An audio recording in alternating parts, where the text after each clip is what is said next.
Welcome to Fiction Audiobooks. If you enjoy the content, like and subscribing would be greatly appreciated. If you have any recommendations for novels, comment below. Please join my Patreon at https://www.patreon.com/fictionaudiobook. Chapter 111, Capturing the Autobots. Ironhide began to back away, his heavy treads grinding against the dirt. He was stalling. As long as Optimus received their distress signal, the leader could pilot the ship here in no time. Skignaw watched the retreat. Perhaps influenced by his past memories, he preferred integrating heavy ordnance into his close-quarters combat rather than relying on blades alone. As the distance grew, his chest plates shifted, revealing the dark maw of a fusion cannon. Simultaneously, two missile pods rose from his shoulders like miniature vertical launch cells. Each pod was packed with 6 heat-seeking missiles, primed to fire the moment they locked on. Boom. The fusion cannon roared first, followed by the rapid-fire screech of 12 missiles. Whether it was a targeting error or a stroke of luck for the veteran Autobot, the fusion bolt whistled past Ironhide's chassis. It slammed into the slopes of Mount Jasper in the distance. Crash. A massive mushroom cloud erupted from the mountainside. The impact triggered a chain reaction, the entire peak began to shudder, and thick, black smoke belched from the vents. Whoops. Missed. Skignaw sounded regretful, but his optics held no pity. If anything, there was a trace of schadenfreude. The cannon had missed, but the 12 missiles rained down around Ironhide in a calculated symphony of fire. Skignaw retracted his weapons before the smoke even cleared. He knew the math. No one survived a barrage like that at point-blank range. Sure enough, as the haze drifted away, Ironhide lay crumpled on the ground, his systems flickering on the edge of darkness. Ironhide, why bother? Skignaw sighed. He grabbed the veteran by a shattered limb and dragged him back toward Bumblebee and the others, seemingly oblivious to the trembling earth beneath him. Above, 4 Cybertronian jets shrieked through the clouds. Before they even finished transforming, several humans were unceremoniously dumped onto the hard ground. Ack! My back. Robert groaned, clutching his waist as he rolled in the dirt. He looked up, and his heart turned to lead. Between the towering 13-meter shadow of Skignaw and the broken bodies of Ironhide and Bumblebee, the reality set in. It's over. My lord, the fleeing human units have been neutralized. These are the only survivors, Carnage reported, his metal frame shifting into a humanoid stance. While Skignaw dealt with the Autobots, his lieutenants had wiped out the Nest tactical squads. Faint scratches on their armor showed the humans hadn't gone down without a fight, their firepower was top tier, but ultimately insufficient. Good. I've seen enough. Skignaw glanced at the soldiers. Pestilence, take them back to Base 1. Yes, my lord. This wasn't an act of mercy. Skignaw wasn't a saint. Every dead soldier was a lost bargaining chip. If he wanted to trade for that chip, he needed leverage. Plan A had been to seize the ship directly, but with Optimus Prime guarding it, that was suicide for a commander-class warrior. Plan B was the pivot. With Decepticons appearing in both the capital and Japan, the Autobots were forced to split their strength. Skignaw didn't care which way Optimus went. He would simply strike where the Prime wasn't. The Autobots were famous for their brotherhood. Optimus wouldn't let his soldiers and friends rot in a cage. Hey, Decepticons. What do you want? Robert shouted, finding his voice despite the terror. He valued his life, but he feared a grander scheme more. What do I want? Skignaw leaned down, his red optics swirling with a predatory light. Human, tell me your name. Robert didn't flinch. Robert. Deputy Commander of Nest. A deputy commander. Skignaw's interest spiked. A high-ranking officer was worth far more than a handful of grunts.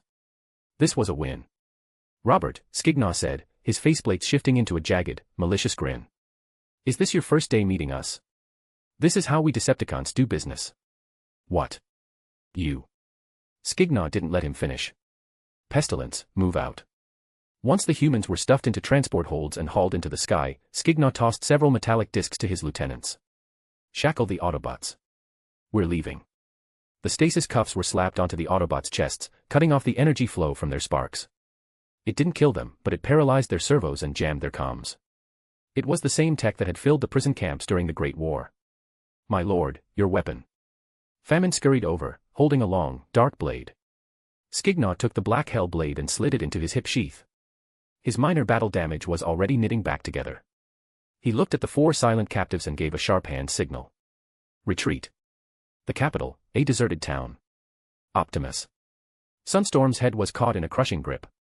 In his final seconds, he fired his lasers wildly into the Prime's chest at point-blank range. Optimus didn't even flinch. The Seeker's resemblance to Starscream only fueled the Prime's cold fury. Crunch. The Seeker's head popped like a crushed stone, components and glass grinding into dust inside Optimus's fist. 19, Optimus rumbled. He looked up at the survivors, Onslaught, Acid Storm, and Brawl. They were all scarred. Onslaught was missing a massive chunk of his backplating where Optimus had literally torn his weapons array off by hand. This hadn't been a battle, it was a slaughter. The town was littered with Decepticon limbs and twisted metal. A dozen drones had fallen just to buy the commanders a few seconds of breath. Onslaught. When does Skignaw arrive? Acid Storm gasped, his vents wheezing with panic. Onslaught hadn't told them the truth. He had fed them a lie to keep them on the line. Just a bit longer. He's almost here. Onslaught looked at Brawl and gave a sharp nod. He reached for a disruptor grenade and hurled it at the Prime. Move. Onslaught and Brawl transformed instantly, roaring out of the town without looking back. Acid Storm, thinking it was a call to charge, fired his sulfate rounds and lunged forward.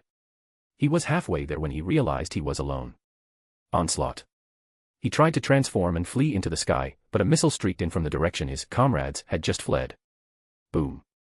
The missile clipped his tail fin, slamming him back into the dirt. Optimus, shaking off the effects of the disruptor, surged forward and drove a fist clean through Acid Storm's chest. Ugh. In his dying moments, Acid Storm understood. Skignaw had never planned to save them. They were the sacrifice. Optimus dropped the body and reached into the ruined chest to extract the memory core. As he read the data, his brow furrowed. Acid Storm had met with Starscream recently. The coward was hiding on a warship near Mars, a ship that felt hauntingly familiar to Optimus, though he couldn't place why. Lennox walked down the ship's ramp, his face pale. Optimus, we have a problem. Robert's team has gone dark. We can't reach them. Dark. Optimus's optics dimmed with concern. He looked at the graveyard of metal around him. William, have your men secure these remains. We're taking the ship to Robert's last coordinates. Now. Chapter 112, A Bolt from the Blue. Skids and Mudflap hopped off the ship just as the dust began to settle. Optimus is invincible. I knew those Decepticons weren't a match for you. That's our leader. Good job, Optimus. The twins acted like a two-man hype squad, shouting their praises at the top of their vocal processors. The RC sisters hadn't joined the mission, their combat effectiveness was too low to be useful in a direct Decepticon suppression, so they were usually kept out of these heavy frontline engagements. Optimus ignored the twins, instead urging William Lennox to move quickly. On it, Optimus. At Lennox's command, soldiers carrying specialized salvage tools filed off the ship, followed by several tanks rolling down the ramp to secure the perimeter. Hey, dummy, we're leaving. Skids called out, seeing Optimus heading back into the ship. Wait. Don't leave me. Mudflap dropped the severed Decepticon limb he was poking and scrambled after his brother. Moments later, the ship ascended, engaging its jump drive. They arrived over Mount Jasper in Japan seconds later. But the scene below wasn't the battlefield they expected. Instead, a massive plume of volcanic ash choked the sky. Mount Jasper was waking up. The black cloud loomed over the entire region, turning the sky a sickly gray. It looked as if the mountain might vomit lava at any second. Optimus was forced to bring the ship down low, searching through the haze. They touched down near a small village. Surveying the wreckage and the various puddles of colored fluid staining the earth, Optimus knelt to pick up a piece of jagged metal. He recognized it immediately. It was a section of Sideswipe's arm. Optimus. What is this? Lennox asked, rifle slung over his shoulder. He felt a gnawing sense of dread, that piece of metal looked far too familiar. William. Ironhide and the others have met with disaster.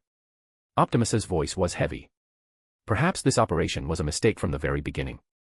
Mount Jasper's 300-year slumber ends abruptly. What is the cause? Live exclusive, Edo City News reports from the scene. Skignaw sat in the command center of Base 1, watching the news of his handiwork. Almost immediately, a high-priority communication from Clarice flashed across his HUD. It was a reprimand. Mr. Skignaw, you gave me your word. Why did Nest suffer such heavy losses? He smiled thinly, typing back a calm response. Madam, the items you requested have been placed at the drop-off point you specified. You can send your people to collect them now. 2 minutes later, a second message arrived. Very well, Mr. Skignaw. Let's ensure there isn't a next time. See. That simple, Skignaw mused, tilting his head. A politician is a politician. Since when do they actually love their soldiers? Skignaw, excellent work. The new message interrupted his thoughts. I expect you to use those Autobot prisoners to trade for Lord Megatron's remains. Who does this guy think he is?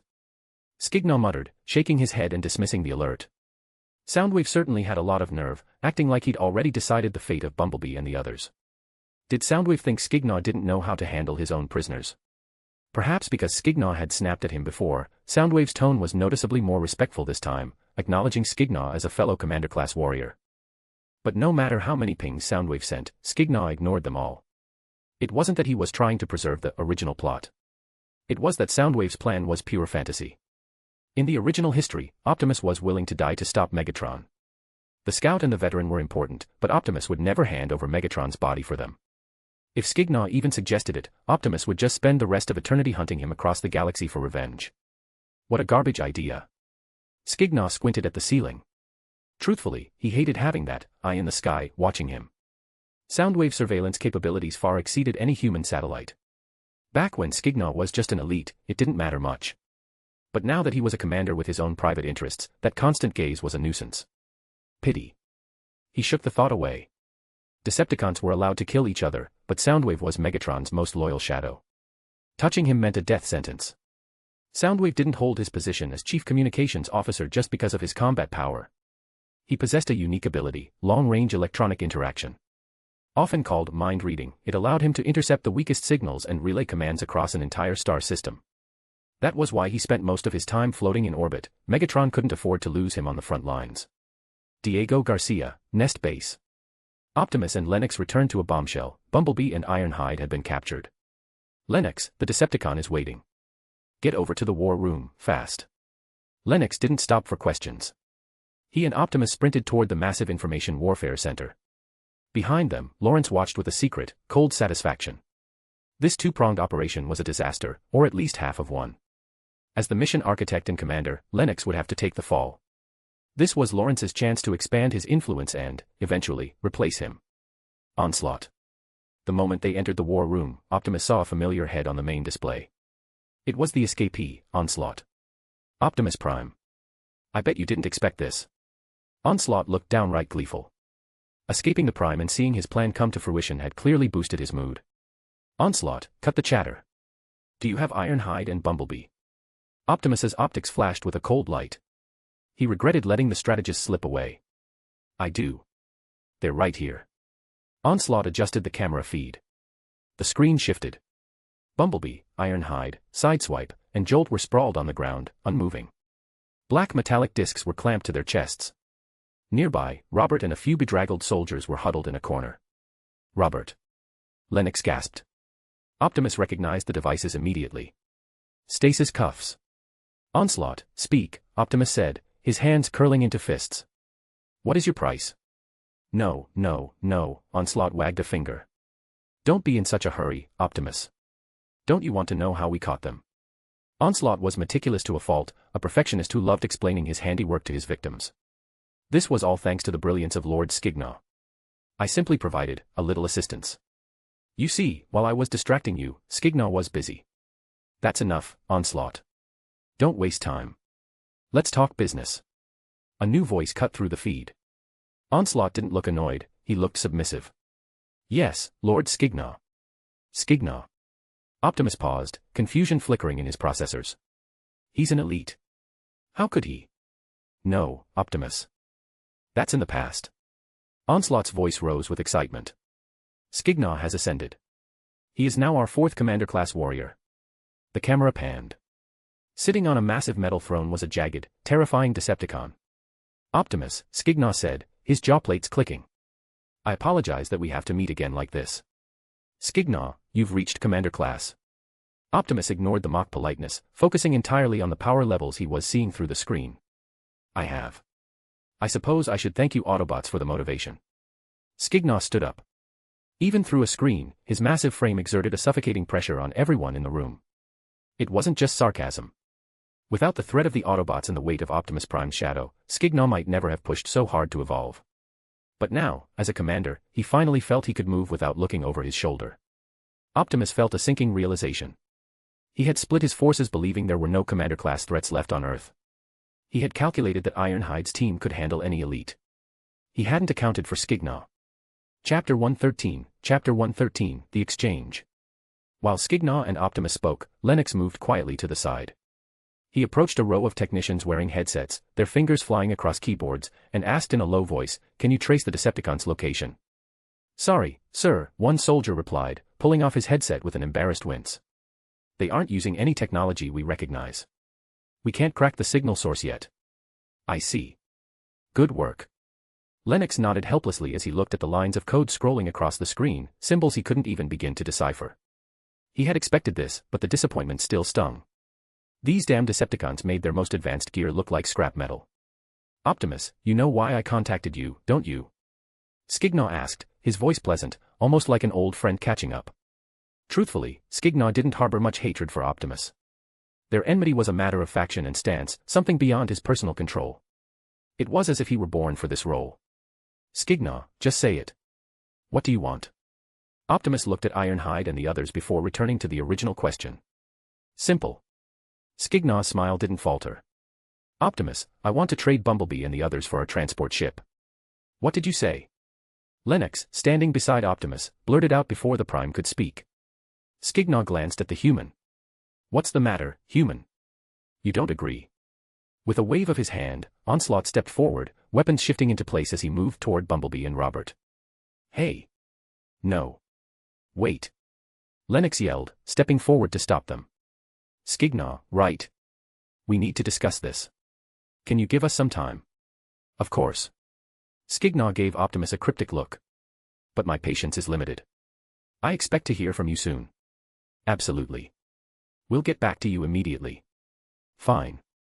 I'll give you 3 days. After that, don't bother calling." Once the monitor went black, Optimus spoke up. "William, why the delay? Are the lives of Ironhide and the others not worth a single ship?" "It's not that simple, Optimus," Lennox sighed, waving a hand. "You know how this works. It's not just your decision, and it's not just up to Nest." Lennox wanted to explain further, but he wasn't sure Optimus would grasp the nuances of human bureaucracy. He asked instead, "Optimus, so you agree to this prisoner exchange?" "I do." Optimus nodded. The ship was a trophy they had seized, and while losing it was a setback, Bumblebee and the others were far more precious. "Good to hear." With Optimus's approval, Lennox felt a weight lift from his chest. He knew his friend Robert wouldn't have to die for his country, after all. "Optimus, go get some rest. I need to report this upstairs." The Pentagon, Cabinet Briefing Room. An emergency meeting was underway. The topic, the message Lennox had just relayed. Aside from President Mitchell, the 4 cabinet members were deep in thought, each running their own calculations. Some were thinking about how to deflect blame, others were looking for ways to attack their political rivals, and a few were weighing the scientific value of an alien starship. Only Clarice sat calmly. She knew this was all Skignaw's doing, and she had already received what she wanted. Now, she just had to watch. Even if her collusion with the Decepticons was exposed later, the leverage she held would ensure her survival. After 5 minutes of intense discussion, which was mostly a formality, Mitchell called for a vote. All 4 hands went up, agree to the exchange. Their main fear was that obstructing the exchange might cause the alliance with the Autobots to collapse, leaving humanity to face the Decepticons alone. Furthermore, without those captured Autobots, the remaining forces on Earth might not be able to hold the line. The cabinet didn't truly understand what a leader-class warrior meant in Cybertronian terms. They viewed the power levels as simple upgrades, like moving from a tank to a fighter jet, without grasping the sheer scale of the threat. The day of the exchange was bright and clear. In the Great Basin Desert, an armed convoy stretched across the sands, stopping where the road ended. Suddenly, a Cybertronian craft shrieked through the sky, while a missile launcher and a main battle tank rolled across the dunes. The craft was a small assault ship, Skignaw's new alternate form, enabled by the transformation cog he'd taken from the Wanderer. It was a massive, blunt-nosed triangle with 4 engine vents at the rear, exuding an aura that was both ancient and advanced. Lennox watched the strange craft and the 2 military vehicles approaching. "Stay sharp. No one fires unless I give the word." The craft, over 40 meters in length and width, made Lennox look up in awe. Swish. The assault ship banked over the convoy before slamming into the ground and shifting into humanoid form. Thud. His stature, even larger than Optimus Prime's, gave Lennox a visceral sense of dread. "Hey. Skignaw." Lennox stepped forward to negotiate. "Where are Bumblebee and the others?" Skignaw looked down at the Nest commander but didn't answer. "Human, where is the ship?" "Right above you." Lennox pointed to the sky. A large Decepticon transport was slowly descending. Skignaw had chosen this location near Conus Canyon for the exchange, mostly because Onslaught had requested it. He didn't mind the favor. The ship landed to the side, creating a tense three-way standoff between Skignaw, the convoy, and the returning transport. Hiss! The ramp lowered, and Optimus Prime walked out with a group of Autobots. Skignaw, where are they? Optimus asked the same question Lennox had. Don't be in such a hurry. Skignaw glanced at the familiar Autobots behind the Prime and waved a hand. Onslaught and Brawl shifted into humanoid forms and walked toward the transport. Relax, Optimus. I'm right here. Let them check the ship first, Skignaw explained with a smirk. He wasn't like the mindless villains in movies, he wasn't going on board until he made sure there weren't any human-made bombs strapped to the hull. His gaze swept over the Autobots, lingering on RC, who barely reached his thigh. He wondered how she would react if she knew Nightbird had been on Earth recently. Lennox watched the two Decepticons board the ship with a sense of profound frustration. They had seized this ship in Conus Canyon not long ago, and now they were handing it back. It was a bitter irony. Skignaw, why take the ship? Are you planning to leave our planet? Lennox couldn't help asking. Take. Skignaw's optics flickered. He almost drew his blade. What kind of pirate logic was this? Even with aliens landing, humans still stuck to their old ways. This wasn't taking, it was reclaiming property. Human, Skignaw glanced at Optimus, deciding to let it slide for now. My goals are none of your concern. You just need to know your soldiers are still in my hands. Suddenly, the transport's ramp slammed shut. Lennox jumped. What happened? Skignaw smiled. Optimus, I'm a bot of my word. You're about to see Bumblebee. Skignaw reached into his chest and pulled out several glowing pillars. He stepped aside and began arranging them in the sand as the others watched in confusion. A ground bridge. Optimus recognized the pillars immediately. As the formation took shape, he realized what Skignaw was doing. He watched the young Decepticon with newfound caution. In his mind, Skignaw was now a threat on the level of Starscream or Shockwave. Done. Skignaw stepped back and sent a signal. Seconds later, a swirling, electrical portal flickered into existence like a ripple in water. A yellow-clad Autobot was tossed through, rolling dozens of meters across the sand. Then, one by one, the other captured Autobots were thrown through, followed finally by Robert and the soldiers. Chapter 114, Bree Party. The world spun for Robert as he emerged from the ground bridge. Still dizzy, he frantically looked around to get his bearings. William. I knew you wouldn't give up on me. Robert cried out, his voice a mix of snot and tears as he coughed up a mouthful of sand. While William and Optimus Prime rushed forward to check on Bumblebee and the others, Skignaw deactivated the ground bridge and transformed into his assault craft mode. Blue flames erupted from the thrusters beneath his wings, lifting him vertically into the air. Optimus, the exchange is complete. Farewell, he transmitted as his ship ignited its engines to follow him into the sky. Optimus watched the departing vessels in a daze, lost in thought. Ratchet and the other Autobots approached to begin the delicate task of removing the stasis locks from the chests of Bumblebee and the three other captives. Whoa, that Decepticon looked fierce, Skids remarked, staring at the departing Skignaw. Yeah, Bumblebee and the guys look like they've been through hell, Mudflap added, shaking his head at their battered condition. Can you two talk a little less for once? RC snapped, appearing behind them with her arms crossed. She knew Optimus was in a dark mood and refused to let the twins aggravate the situation. The twins shared a look and immediately began blaming each other in perfect synchrony. Base 1, Alaska. As soon as Skignaw's ship landed, the four horsemen, who had been waiting outside, directed the intelligent worker robots to begin loading supplies onto the vessel. Standing before them was a new elite-class Decepticon, Dirge. Skignaw had constructed Dirge using Skywarp's chassis, fitted with a fresh memory crystal and a new information chip. As for Skignaw's own original elite-class body, he had dismantled it by hand. Though he felt no special connection to what Optimus called a soul, he found the idea of his previous body parts living on as another entity uncomfortable. Most of those parts were integrated into Dirge or recycled as raw materials. Inside the cockpit, Skignaw familiarized himself with the ship. It was a pure Decepticon transport vessel, consisting of a forward cockpit and a massive cargo hold, resembling the upper half of a yacht floating on water. Because Cybertronians can naturally travel through the vacuum of space, and the Civil War had depleted their resources, their shipbuilding technology was functional rather than sophisticated. There were no standard classes, ships were defined simply by their size and intended use.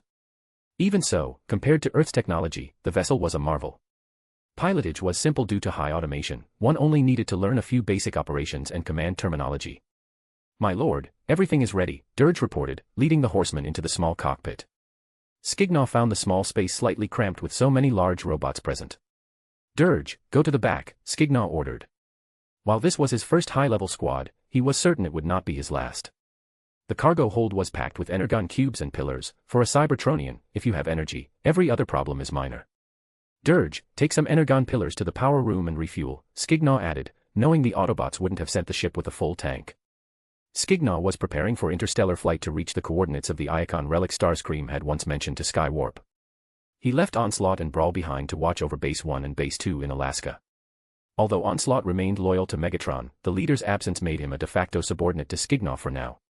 With Alice's cover intact and Clarice's protection, the Alaskan bases remained secure resource hubs. Refueling is complete, my lord, Dirge said, returning to Skignaw's side. Though built from Skywarp's frame, Dirge's appearance was entirely different, standing 8.8 meters tall, the tallest in the room after Skignaw. Good. One final check, then we depart. A few moments later, Skignaw started the engines. The ship rose slowly, carrying Skignaw and his first elite Decepticon squad away from Earth. The Bri-Party system. This was an obscure star system among the hundreds of billions in the Milky Way, featuring a massive central star orbited by 12 planets. 2 were terrestrial, and the Icon relic coordinates pointed to one of them. Through the viewport, Skignaw observed the central star, which had already evolved into a red giant, essentially a supersized sun. After a month of faster-than-light travel via space bridges, jumps, they arrived at the Bri-Party system. While a jump is instantaneous, anchoring safe coordinates takes considerable time to prevent the ship from being torn apart by spatial storms. As they approached the target planet, it appeared gray, cloaked in thick, impenetrable clouds. It was at least twice the size of Earth and sat at a moderate distance from its sun. Skignaw reduced the ship to sublight speeds and told Dirge and the others to prepare for a planet that likely harbored life. He knew that even if a civilization existed here, it was likely below Type 1 on the Kardashev scale. However, influenced by the Dark Forest theory, he wouldn't assume the planet's mundane appearance wasn't a disguise. A Type 1 civilization controls all resources on its home planet. At its peak, Cybertron was a Type 3 civilization, a galactic power. Type 1 operates within a planet, Type 2 within a star system, Type 3 across systems. Faster-than-light travel is the hallmark of a Type 3 civilization. Beyond that lies Type 4, capable of manipulating the laws of the universe itself, shifting water to flow uphill, for instance. Modern, war-torn Cybertron had fallen from the peak of Type 3 to its very threshold, having lost much of its knowledge and resources to time. My lord, should I lead the horsemen to descend and scout first? Dirge volunteered. No, Dirge, Skignaw said, his eyes fixed on the growing gray sphere. That won't be necessary. Though the Bri-Party system appeared in Cybertronian records, the specific target planet remained a complete mystery. Chapter 115, The Ugly Creature. The transport ship broke through the atmosphere of the unknown planet and began a steady descent. This is. As they neared the surface, Skignaw narrowed his optics. The entire planet appeared to be composed of jagged red rock, with crimson plains nestled between deep, black chasms. As the ship dropped lower, several fortress-like structures spitting fire appeared on one of the plains. Further out, a sprawling landscape of ruins and collapsed buildings stretched toward the horizon. It looked as though the civilization on this planet was in the midst of a cataclysm, or a total war. Hiss. The ship touched down on a relatively intact clearing. Skignaw stepped onto the ramp, followed by Dirge, Carnage, Famine, and Catastrophe. He had left Pestilence on board with orders to pilot the ship into a near-Earth orbit and wait. If something happened to their transport, their return to Earth would be indefinitely delayed. Besides, the transport lacked combat capabilities. Beyond hauling cargo, its only use was life signal detection, something Cybertronians could do internally. The moment he stepped onto the surface, Skignaw was hit by the pungent stench of sulfur. The air shimmered with scorching heat. He had expected life on this planet, but the sheer hostility of the environment was a surprise. This was no paradise for carbon-based life. The ambient temperature was a blistering 150 degrees Celsius. Skignaw scanned the surroundings. Seeing no immediate movement, he waved a hand. Move out. Let's see what's ahead. Yes, my lord. Transforming into his assault ship mode, Skignaw soared toward the fortresses he'd spotted from the air, with the other 4 trailing close behind. The coordinates for the Icon relic weren't far, but Skignaw wanted to gather intel on the locals before making his move. As expected, no energy fluctuations. Skignaw scanned the ground mid-flight before banking toward a different sector. Any form of life required an energy utilization system to function, which invariably leaked a conversion signal. The only variable was the strength of the signal and the sensitivity of the sensors. These locals seemed to exist in a primitive, nomadic state of civilization, though Skignaw wasn't about to jump to conclusions until he saw them face to face. Suddenly, a transmission from Famine chirped in his audio receptors. "My lord, I've found something." To speed up the search, Skignaw had fanned his team out 10 minutes prior. "Understood. I'm on my way." Skignaw diverted his course toward Famine's position. Moments later, his 4 lieutenants came into view. They were standing in a circle, kicking something back and forth like a ball. As he landed, Skignaw saw it was a humanoid creature about a meter tall. Up close, the thing was a localized nightmare. Even with Skignaw's world-weary perspective from a past life, he found himself at a loss for words. Its head resembled a hairless octopus, bald, greasy, and devoid of a nose or mouth. Its torso looked like a plucked ostrich with a lion's tail swaying behind it. Its legs ended in eagle-like talons, yet its arms were a pair of 3-clawed mechanical servos. It was a chaotic mess of everything that could be considered hideous. Clack. Seeing Skignaw arrive, the 4 Decepticons stopped their game. The creature rolled across the dirt and slammed into a rock at Skignaw's feet. It seemed dazed for a moment before scrambling up. Without a word, its right arm shifted into a rifle-like weapon and opened fire. Rat-tat-tat. Bullets splashed against Skignaw's energy shield, creating faint ripples. Rather than annoyance, Skignaw felt a spark of interest. Transforming a limb directly into a weapon wasn't a simple feat, it involved spatial and mass-shifting technology far beyond a civilization that hadn't even conquered its own sky. Hey, interesting. The planet holding an Iacon relic was proving to be unusual. Skignaw looked at Famine with a questioning gaze. Famine caught the drift immediately. "My lord, I caught this little pest scurrying out of that cave over there." He pointed to a small mountain nearby. "I grabbed it and notified you immediately." Skignaw looked at the cave entrance, which was shorter than he was, and decided against going inside. It was a shame Nightbird was back on Earth, she would have been perfect for a scouting mission like that. He reached down, grabbed the creature by its head, and lifted it to eye level. A race that could use weapons and build fortresses was definitely sapient, yet this thing fought like a mindless war machine following a preset program. Skignaw's hand tightened. Splat. A cloud of green blood mist erupted in the air, accompanied by the sound of crunching machinery. Skignaw shook his hand in disgust. TSK. I hope this stuff isn't corrosive. He wasn't a speciesist, but compared to this thing, humans were a high-tier race in terms of aesthetics. Then again, beauty was in the eye of the beholder.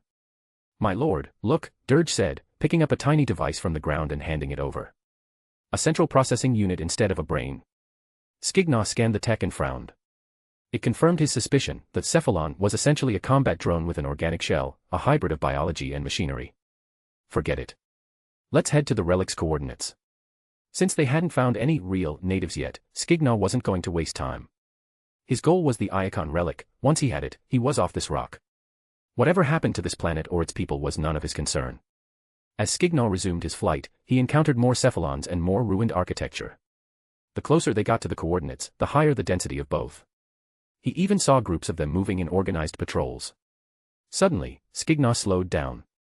Below, a squad of cephalons was locked in a losing battle against a swarm of metallic, grasshopper-like insects. The mechanical bugs varied in size, some as big as calves, others smaller than the cephalons, and they looked remarkably Cybertronian. Skignaw searched his memory for a match, but found nothing. The mechanical insects seemed to treat the cephalons as a food source, they would swarm and devour a kill before moving on to the next one, showing a strange lack of urgency. The cephalons were no match. Within seconds, the squad was wiped out and consumed. Once the meal was finished, the insects swarmed into a nearby cave like a pack of animals returning to a den. Skignaw watched, deep in thought. Perhaps the first cephalon he encountered hadn't been leaving its cave by accident, it might have been fleeing. Just as the last insect vanished into the shadows, a familiar insignia flashed across its retracting wings. Skignaw's optics sharpened, but the bug was gone before he could confirm it. Was that an illusion? He stared at the cave for a long time before finally continuing. Soon, a fortress-like spire appeared on the plain below. The tower was forged from an unknown metal, standing in stark contrast to the red rock around it. It stood solitary, with no other buildings for miles, and curiously, not a single cephalon or mechanical insect in sight. Skignaw felt a sense of numbness. He finally realized why the castles he'd seen earlier looked so familiar. This spire was a near-perfect match for the rhombic towers common on Cybertron. The local fortresses were just crude imitations. Has a Cybertronian been here before? Did they leave the relic behind? As Skignaw approached the spire, several missiles suddenly surged from the tower's peak, trailing white smoke as they locked onto his team. Without a word from Skignaw, his 4 lieutenants accelerated, intercepting and destroying the missiles in midair. Boom. Automated defenses. Skignaw mused. He was about to descend when his comms module picked up an unknown signal. My lord, someone is hailing us, Dirge noted. Follow me. Skignaw led his team away from the spire, putting some distance between them. Was the owner of this tower currently inside? If so, barging in would be a mistake. But when Skignaw accepted the transmission, the image that flickered to life wasn't a Cybertronian. It was a Cephalon. This one's eyes were full of emotion, its expression solemn. It spoke in fluent Cybertronian. Travelers from the stars. Please leave this place. Do not approach our holy ground. Holy ground. Interesting. The sight of a Cephalon speaking his language without a hint of surprise brought a twisted smile to Skignaw's face. Things were getting much more entertaining. Chapter 116, Chapter 116, The Cephalons of Rubik. This Cephalon was different from the ones Skignaw had encountered earlier. Not only did it possess independent thought and a clear capacity for communication, but it also featured a nose, a mouth, and anthropomorphic facial features. And if I insist on entering your holy ground? Skignaw asked, unmoved by the warning. Seeing that Skignaw didn't take him seriously, the Cephalon's expression in the projection twisted.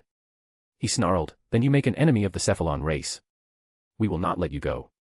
Furthermore, the holy ground automatically attacks invaders, those missiles were your final warning. Cephalons. Skignaw ignored the threat, his interest piqued by the name. Given their hodgepodge of biological parts, the name, Cephalon, the all-encompassing, seemed fitting. Why don't you tell me about this planet and your people? Skignaw decided to use the opportunity to gather intelligence. Very well, traveler from the stars, the octopus-headed figure stared at Skignaw for a long moment before speaking. As long as you stay away from the holy ground, I don't mind sharing our history. I am Eri, the leader of the Cephalons. The planet beneath your feet is Rubik. We are the only living race here, having survived for 10,000 years since we. The only living race. Skignaw's optics flickered. Certain suspicions were beginning to solidify. You have likely seen other Cephalons, Eri continued. But they are not true Cephalons. They are merely soldiers, mass-produced through cloning and modification technology.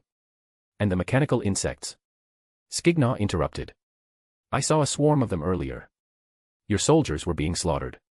A flash of unease, mixed with sheer terror, crossed Eri's face. You mean, the black shucks? You call those insect icons black shucks? Skignaw raised an optic ridge. Yes, Eri whispered, clearly terrified of the machines. They appeared on Rubik suddenly, just a few months ago. They attack us on sight. A few months ago. That would coincide roughly with when Skignaw left Earth. He watched Eri closely, his intuition told him this leader was hiding something significant. But it didn't matter. Skignaw waved a hand at Dirge and the others. Well, Eri, thanks for the history lesson. But I have business to attend to. Specifically, I'm going into your holy ground to see what's actually inside. Wait. Eri panicked. I thought you weren't going. Did I say that? Skignaw asked innocently. I don't recall making any such promise. Eri looked stunned, realizing Skignaw had indeed never agreed to his demand. No. You can't. If you do, I will send my entire army to destroy you. Skignaw remained unfazed by the bluster and reached to cut the transmission. Wait. I'll tell you the truth. Eri shouted, pivoting to a softer tone. The holy ground is actually a prison. A blood-sucking monster sleeps within, and his power is terrifying. A blood-sucking monster. Skignaw paused. He knew Eri was holding back. First it was a holy ground, now it was a prison for a vampire. Leader Eri, Skignaw said, feigning curiosity. How do you know what's inside? Because I've seen people like you be. No, long ago, many of my tribesmen were killed by it. He drained them dry. Oh, really? Skignaw smiled playfully. So you're worried I'll be killed? Yes, Eri nodded solemnly. If you barge in, you will wake him. Then not only will you die, but the Cephalons will have nowhere to hide. Skignaw scoffed internally. A blood-sucking monster. He'd like to see any creature try to bite through his orichalcum plating. He wasn't afraid of vampires, he wouldn't even fear a werewolf at this point. Thanks for the tip, Eri. Skignaw was done talking. No. You mustn't. Click. The projection vanished mid-plea. Looking at the 4 horsemen already hovering over the Cybertronian spire, Skignaw felt a sense of amusement. Calling a standard Cybertronian tower a Cephalon holy ground, Eri certainly had some nerve.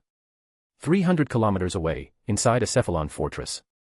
A figure stood alone, surrounded by various high-tech consoles and several unmoving Cybertronian frames. Strangely, those frames felt hollow. Though their exteriors were intact, they gave off the sensation of having had something vital plucked out of them at the moment of death. That bastard. Ares stared at the dead comms link, his face flushed with rage. Before he could erupt, a Cephalon soldier burst into the room. Leader Ares. Leader Ares. What is it? The soldier was breathless. It's the Black Shucks. A massive swarm has been detected to the southeast. They're heading straight for us.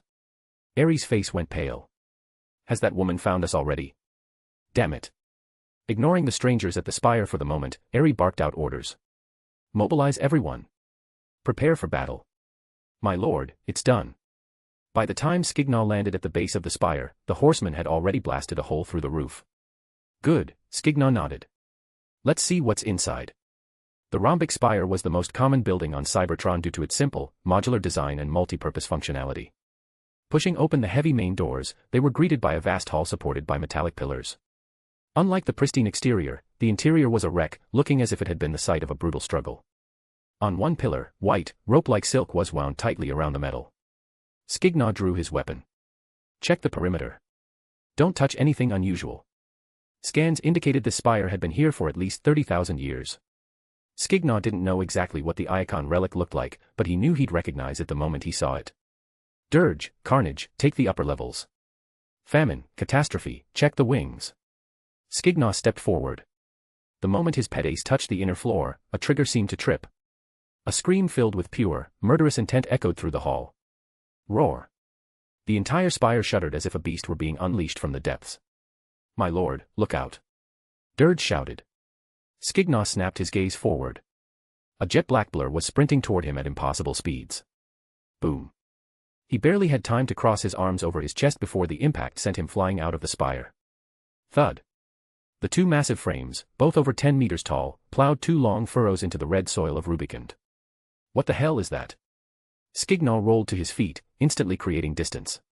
He focused his optics on his attacker, a Cybertronian so black he seemed to absorb the light around him. Does black paint make you move faster now? Skignaw wondered. The stranger was hunched over on all fours, twitching violently.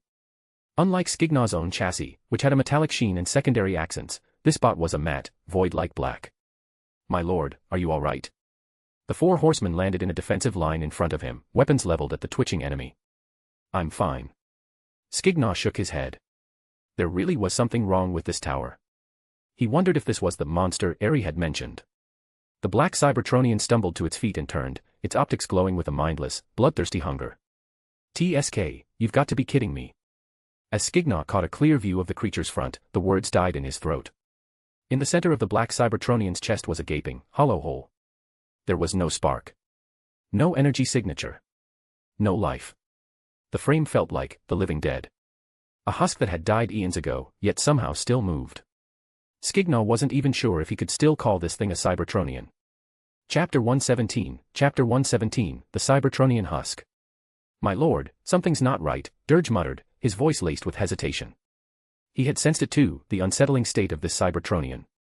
He couldn't tell if the enemy before them was truly alive or long dead. I know, Skignaw replied, his expression grave. It's a living corpse, a husk. Something must be controlling it. Go. Test his strength. Without a spark or an internal energy signature, Skignaw couldn't accurately gauge the creature's power level. Yes, my lord. Dirge deployed a scimitar and lunged without a second thought. The three other horsemen followed close behind. The husk's joint seemed stiff, as if it hadn't moved in eons. Its reactions were half a beat slow, it only raised an arm to block when Dirge's blade was inches from its neck. Thud. The blade struck the neck with a dull, heavy sound, not at all like the ring of metal on metal. The husk was jolted back a few steps but remained completely unmarked. What? Dirge stared at his weapon, then at the creature closing in on him. His shock was evident, his full-strength strike had felt like throwing a pebble into an abyss. Swinging again to clear space, Dirge shifted to his ranged weaponry and fired a point-blank blast. Carnage and the others circled from three directions, their weapons spitting fire to provide cover. Engrossed in the fight, Dirge failed to notice that the husk's reaction speed was accelerating. The distance it was knocked back grew shorter with every hit. As Dirge prepared a second cannon blast, the creature suddenly surged forward with a burst of unnatural energy. Slam. Caught off guard, Dirge was tackled to the ground. The husk unhinged its jaw, revealing rows of jagged alloy teeth, and lunged for Dirge's throat. Just as Dirge braced for the tear of metal, a black and red blade flickered into his vision. Clang! With a resonant ring of steel, the blade plunged into the creature's gaping maw, and the force of the strike sent the husk flying into the air. My lord. Dirge scrambled up, realizing Skignaw had moved to the front. Don't talk, Skignaw said, his optics locked on the twitching husk. He had put 70% of his power into that strike. Even against a commander-class warrior like Starscream, a hit from his blade wouldn't leave them unscathed. Yet, this husk was like a diamond, nearly impossible to cut. Skignaw noted that the creature fought entirely on instinct. Its defense was astronomical, but its offensive patterns were primitive. It hadn't shifted into any weaponry, relying solely on its limbs and teeth. Its raw power sat somewhere between an elite and a commander, but its durability made it an undying nuisance. The husk stumbled to its feet again. Skignaw didn't reach for his sword this time. Instead, his chest plate shifted, and he leveled his fusion cannon. Boom. The blast sent the husk tumbling 100 meters away, capped by a massive mushroom cloud. But once again, under the silent gaze of the 5 Decepticons, the creature stood up. The bloodlust in its optics hadn't dimmed. It felt no pain. No consciousness at all. Skignaw mused. Seeing the creature remain unharmed, he decided to stop wasting effort. Dirge, take the others and find the Iacon relic. I'll keep this thing occupied. If he couldn't kill it quickly, he would pin it down. Yes, my lord, Dirge answered, leading the others back toward the spire. Now then, let's see if you're truly indestructible. Truth be told, since his promotion to commander class, Skignaw hadn't faced a worthy opponent. This husk, while technically below his level, was the perfect sandbag. The creature's movements were fluid now, like an athlete who had finished their warm-up.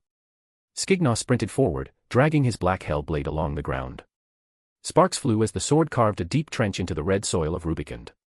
Closing within 30 meters, Skignaw fired a photon pulse to throw the creature off balance.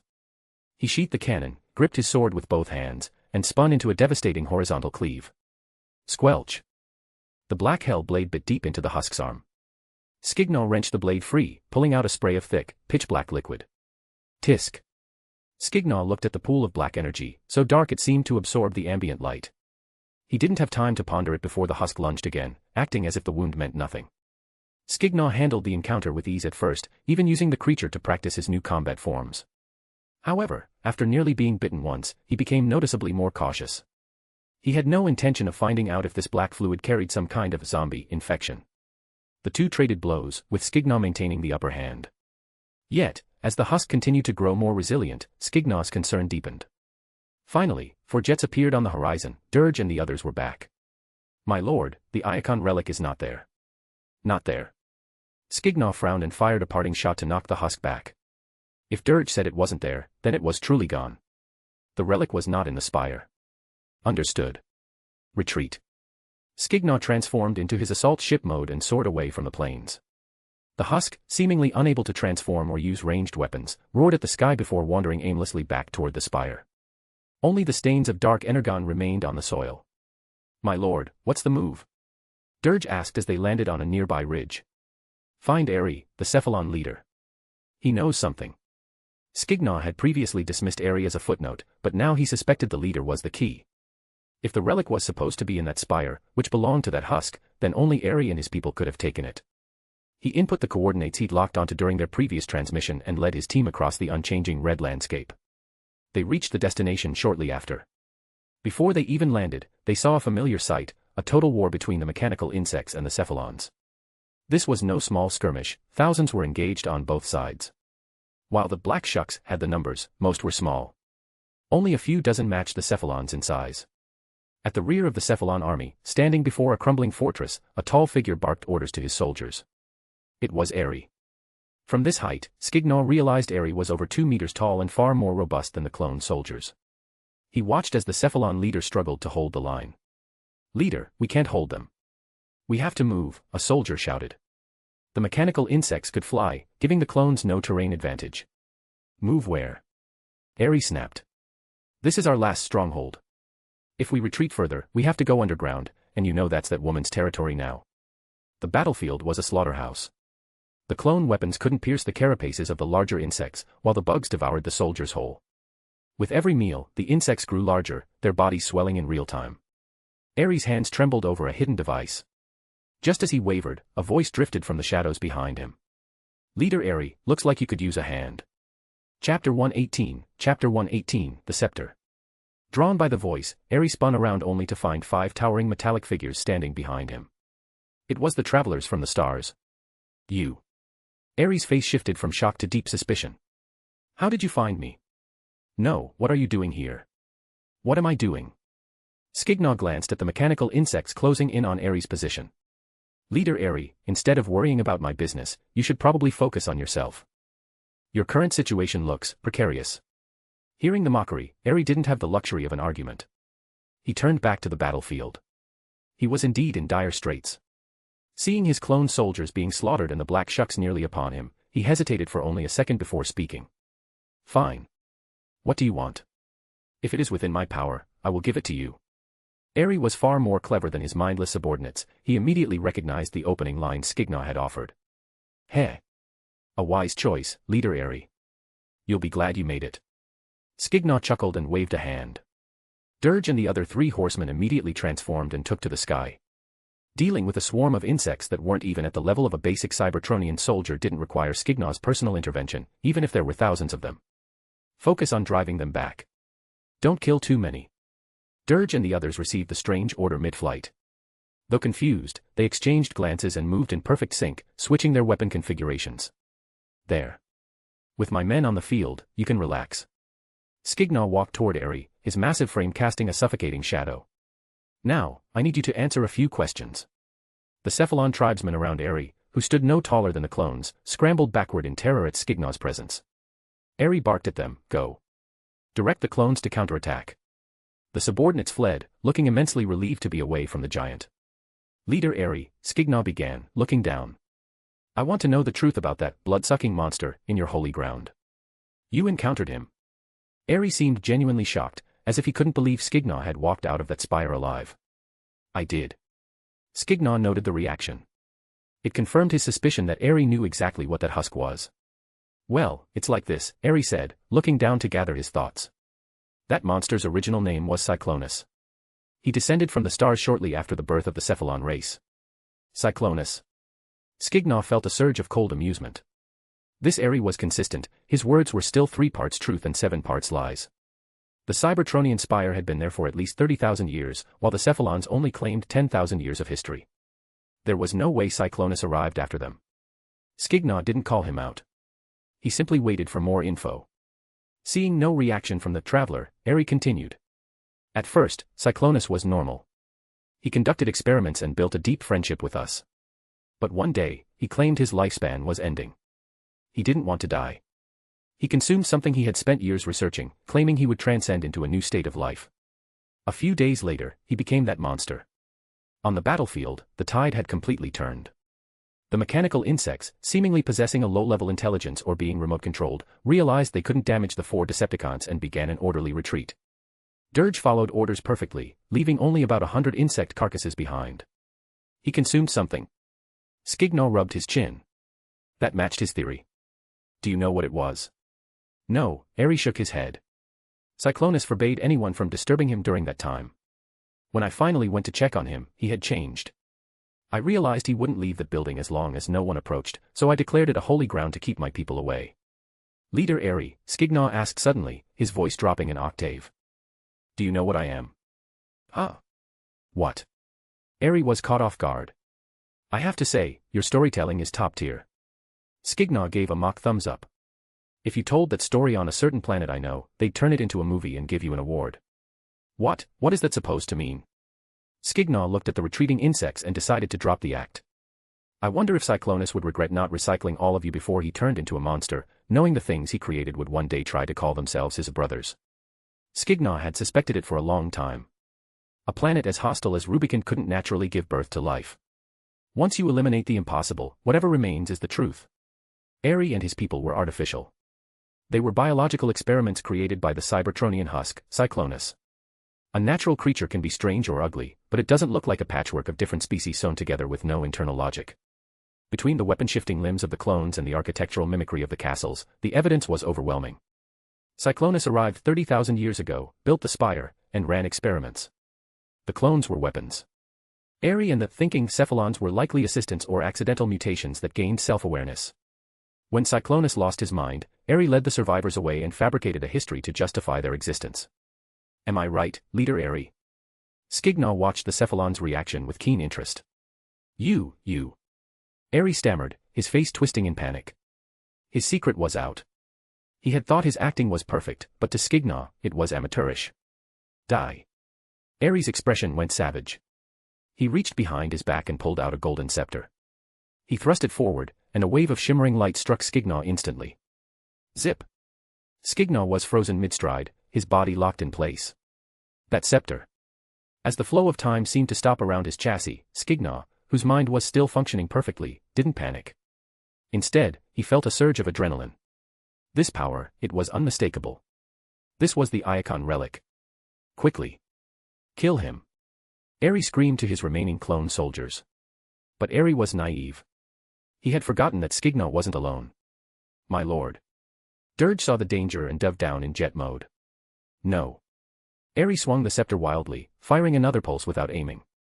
The beam missed the high-speed jet by a mile. As Eri prepared a third shot, a cold, bone-chilling voice whispered from directly behind him. Leader Eri. Since you've already taken your turn, I think it's only fair that I take mine. Eri froze. He turned his head slowly to see that the giant he had frozen was already moving again, a cruel smirk on his face and a massive black sword in his hand. He had forgotten that the scepter's stasis effect was temporary. You. Bam.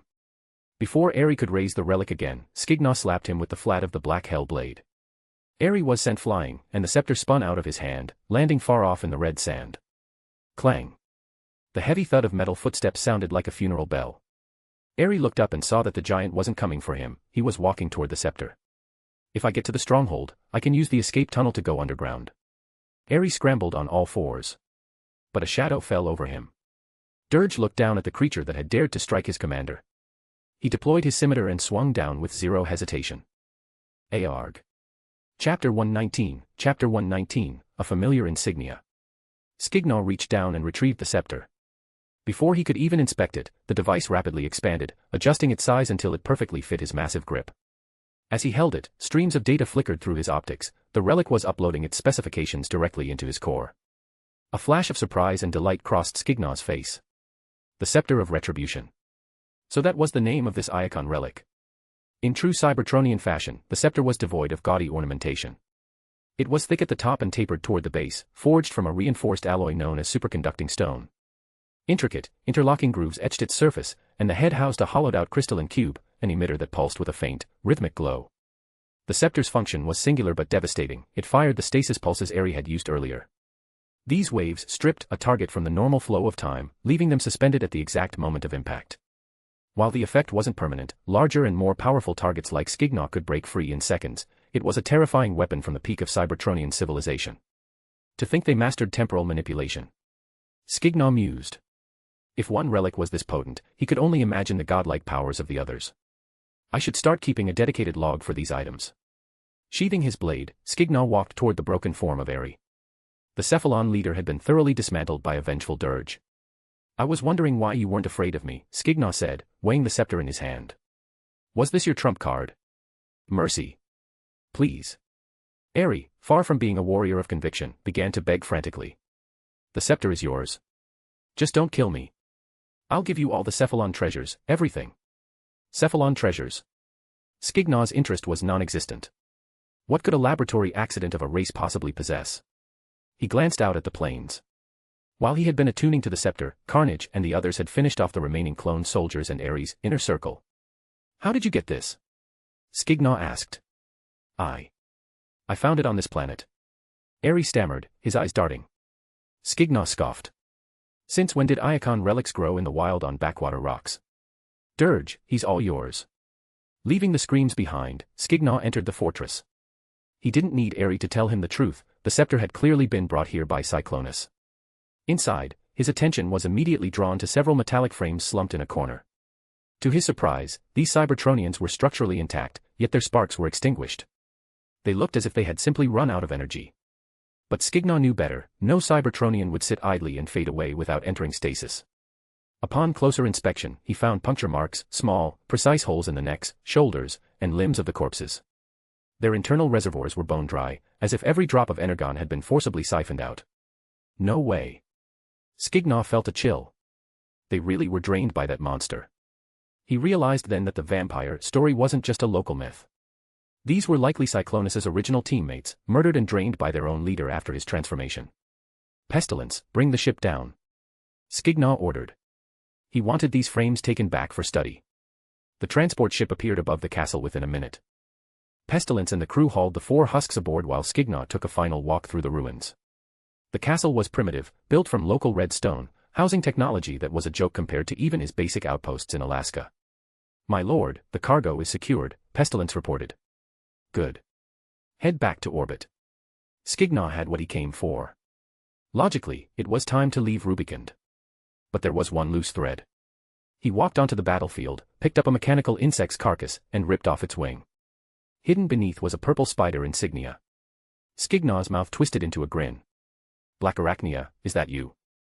Inside an unknown subterranean cavern on Rubikund. The cave was a sprawling nightmare of webbing and tunnels, teeming with mechanical insects of all sizes. At the center of the largest chamber, a massive half-black, half-white web held a slender, feminine figure. For mechanical, arachnid-like limbs dangled from her back. A small, spider-like robot scurried across her chassis. All right, Black Arachnia, Scalpel said, jumping down and looking at her with clinical concern. The dark energon contamination has been almost entirely purged. How do you feel? Black Arachnia opened her optics and let out a long, metallic sigh. She closed them again, focusing on her internal sensors. A moment later, she looked at him with genuine relief. Perfect. The thirst, that craving for blood, it's finally gone. She looked at her forearm, where several puncture wounds were finally beginning to knit together. A few months ago, she and Scalpel had left Earth to retrieve her biological war machines, the insect icons, from her homeworld. On their way back, they were lured to Rubikund by a Cybertronian distress signal. She had nearly died on this godforsaken rock. Black Arachnia hadn't always been a Cybertronian, she was a techno-organic hybrid who had fled her creators and joined the Decepticons to find a cure for her condition. Eventually, she had achieved full inorganic life and ascended to commander class. Scalpel was her only remaining kin, whom she had personally saved and modified. Now, staring at the cave ceiling, she contemplated her next move. Revenge was on her mind, but survival came first. Chapter 120, Dark Energon. That's good. Scalpel finally relaxed as he saw the clarity and reason return to Black Arachnia's optics. For months, he and Black Arachnia had been hiding beneath the surface, where he had worked tirelessly to purge her systems of the contaminated fluids. Black Arachnia, we should leave this planet. Let's forget about that blood-sucking freak. Black Arachnia's 4 mechanical spider legs shifted across the webbing before she lowered herself slowly to the cavern floor. From the front, it looked as if an invisible hand were gently guiding her down. That guy is definitely a problem, Black Arachnia said, her expression grim. For someone as vengeful as her, abandoning a grudge right in front of her was a bitter pill to swallow. But she knew the odds. She didn't have 100% certainty that she could kill the Cybertronian who had turned into that monster. Black Arachnia was different from other Transformers. Her primary lethality lay in her spider legs and her webbing, she needed close-quarters combat to be truly effective. Months ago, she had landed on this planet after following a distress signal. The moment she entered the Cybertronian spire, she was ambushed by the husk. Caught off guard, one of her spider legs was bitten. By the time she realized something was wrong, it was too late. She could only fight her way out and flee underground with Scalpel to recover. My energy reserves are nearly depleted. Leaving this rock is the only logical choice. After a moment of silence, she finally dismissed the idea of immediate revenge. Good. I'll go prep the ship, Scalpel said, turning to leave. At that moment, Black Arachnia noticed a mechanical insect crawling past her. On its back, a device resembling a signal tracker was flashing with a piercing red light. Before she could figure out what it was, the sound of heavy, rhythmic footsteps echoed through the tunnels, growing louder by the second. Thud. Thud. Thud. Without a word, Black Arachnia shifted into her purple and black mechanical spider form and scurried up to the cavern ceiling. Scalpel activated his cloak and vanished into the shadows. A tall figure emerged from one of the many branching tunnels. The moment the intruder appeared, Black Arachnia fired a massive web from her abdomen. Zip! The half-black, half-white web dropped toward the intruder's head, only for a flash of cold steel to sever it instantly. The bisected web fell harmlessly to either side. What? Black Arachnia's optics widened. Her spinneret was a specialized weapon module, her webs were designed to entangle elite-class warriors with ease. This newcomer had sliced through it with a casual flick of a blade. He was not to be trifled with. Just as she prepared to switch to an acid attack, a voice echoed through the cave. "Lady Blackarachnia, that's not exactly a friendly greeting." Skignaw looked up with a smirk at the eight-legged spider clinging to the ceiling. Even in her beast mode, Blackarachnia retained distinct feminine Cybertronian features. If not for the cold, metallic sheen of her armor, she could have passed for a giant spider demon from ancient myth. "Skignaw? Is that you?" The familiar signal ID in the voice let her recognize the intruder immediately. Then, the shock hit her. "Skignaw, you've ascended to commander class." "What? A commander?" Scalpel poked his head out from his hiding spot, his shock matching Blackarachnia's. It was clear that they hadn't had access to any intel from Earth. Stuck in the Brapati system, several systems away from the Sol system, they were likely the last Decepticons in the galaxy to learn of Skignaw's promotion. "It's me," Skignaw nodded. He was getting used to people being floored by his rapid growth. He sheathed the black hell blade and scanned the cave. A giant web and dozens of mechanical insects. Living like a true cave dweller, he thought. Blackarachnia slowly crawled down from the ceiling, and Scalpel stepped out from behind a rock. Now that they were face to face, the atmosphere was a bit awkward. In the past, Scalpel might have looked down on Skignaw because of Blackarachnia's status, but a commander-class warrior was an equal. Neither of them knew quite how to break the silence. Skignaw decided to go first. Skignaw, Scalpel interrupted. "From now on, just call me Scalpel." Blackarachnia followed suit. "Same here. Just Blackarachnia is fine." She stared directly at him, her two pairs of compound eyes fixed on his face. Being stared down by multiple sets of mechanical eyes made Skignaw feel a brief, involuntary chill. "All right. Scalpel. Blackarachnia." He knew this day would come as he grew stronger, so it didn't feel particularly strange to him. Blackarachnia, unaware her charms were falling on def sensors, asked. "Skignaw, shouldn't you be on Earth? Why are you out here?" "Well, about a month ago." Skignaw gave a brief summary of his journey. He strategically omitted any mention of the scepter of retribution, simply stating he was searching for an item. You never knew if an old-school Decepticon like Blackarachnia would develop sticky fingers if they heard about an icon relic. He wasn't afraid of her, but he hated unnecessary drama. What Skignaw didn't realize was that Blackarachnia's ruthlessness was mostly reserved for Autobots and her personal enemies. Her predatory nature was a result of her experiences on Cybertron, which was a far cry from the naturally twisted personalities of some other Decepticons. "You ran into that blood-sucking monster too?" Blackarachnia frowned. "I did," Skignaw nodded, catching the two. "You met him as well?" "Yes. Scalpel and I were passing through the Brapati system." It was her turn to tell the tale, detailing their arrival and the ambush. So that's it, Skignaw thought. The damage inside the spire was clearly the result of a fight between her and Cyclonus. It also confirmed that the fluid in the husk was infectious, considering it had taken her this long to recover from a single bite. "While I was purging the contamination, I ran into those cephalon creatures," she finished. "Don't worry about them. I've already dealt with their leader," Skignaw said dismissively. Then, his curiosity took over. "Do you know what that thing is? I mean, how did he end up like that?" Scalpel, who had been silent, finally spoke up. "He likely used dark energon when he was on the brink of death." "Dark energon?" Skignaw repeated the term. He knew about energon cubes and power pillars, but this was a new one.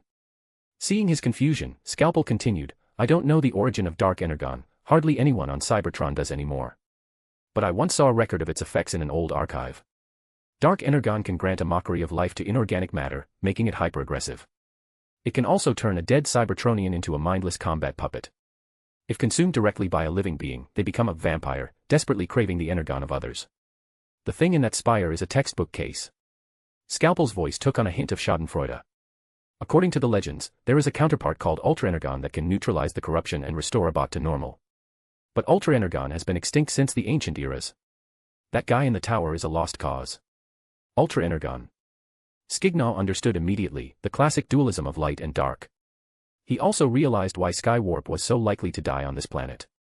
Running into Blackarachnia was bad enough, given her history with Starscream's crew, but with an unkillable Terracon in the mix and no audience to witness the crime, Blackarachnia wouldn't let a chance like that go to waste. Even without her, Skywarp's team stood no chance against the undead Cyclonus. The Iacon relic was destined to be his. Chapter 121, Returning to Earth. Skignaw looked at the cavern teeming with mechanical insects. So these things are. They are my little darlings, Blackarachnia said, a strange light dancing in her optics, a mix of obsession and pride. War machines I bred myself. They can consume inorganic matter to self-replicate. Self-replication.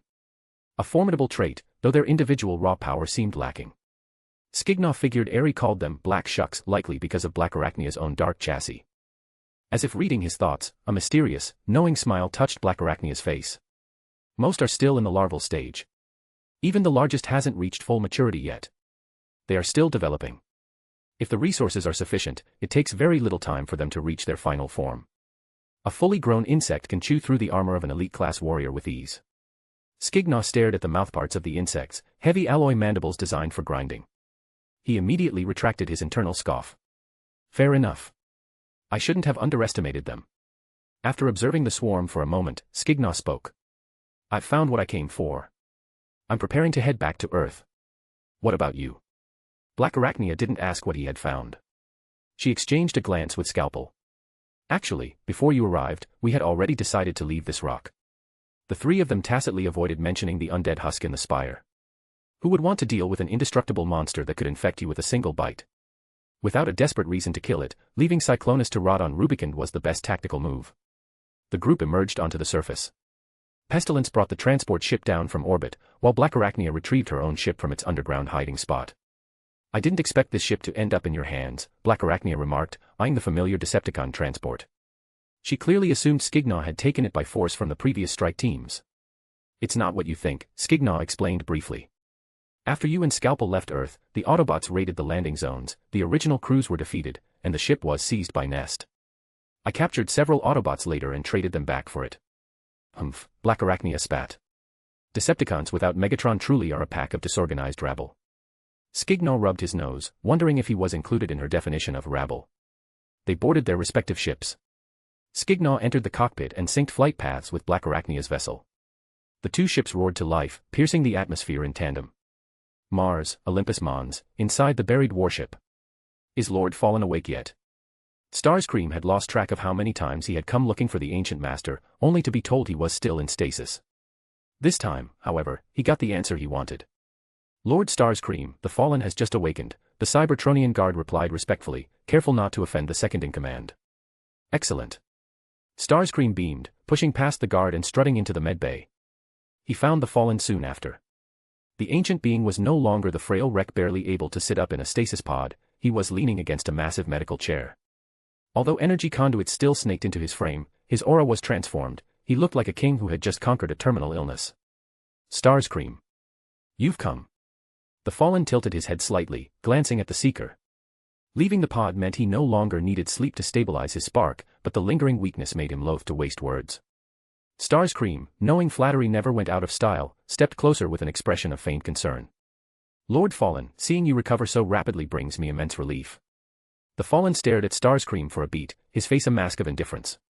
Enough, Starscream. What is it? Starscream's spark skipped a beat at the cold reception, but he pushed forward with his prepared script. Lord Fallen, the Decepticons are currently leaderless and in chaos. Our forces on Earth are being hunted to extinction by the alliance of Autobots and humans. I cannot bear to see the empire you founded fall into such disrepute. It is time the rabble meets their true founder. They need to return to your leadership to restore our former glory. He paused, gauging the reaction. Since you no longer require the stasis pod, I believe the time is right.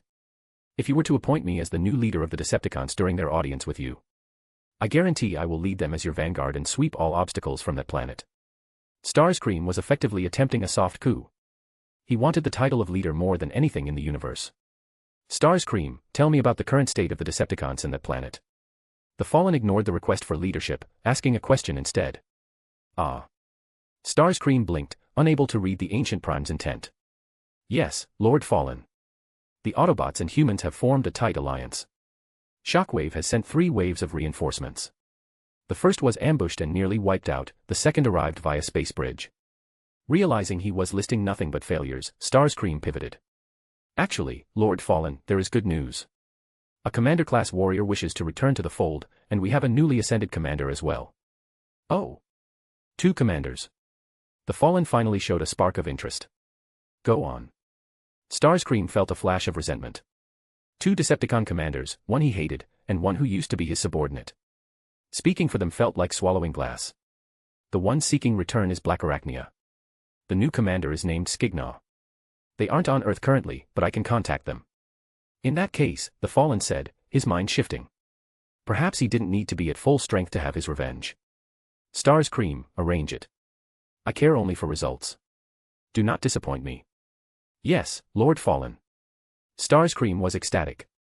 He thought to himself, Blackarachnia, Skignaw, just you wait. Once I am the official leader, I'll show you both your place. The journey back to Earth was uneventful. The universe was characterized by its silence and void, and they encountered no alien fleets. Before descending toward Base 1, Skignaw contacted Onslaught to get an update on the situation on Earth. My lord, while you were away, several new Decepticon units arrived on Earth. It seemed that after Skignaw had started ignoring him, a desperate Soundwave had petitioned Shockwave for more help. This time, they hadn't used ships, the troops were sent via space bridge. However, 2 waves, 4 squads in total, had already been dismantled by Nest. Only 1 squad remained active and intact. Onslaught, which squad survived? Skignaw was curious.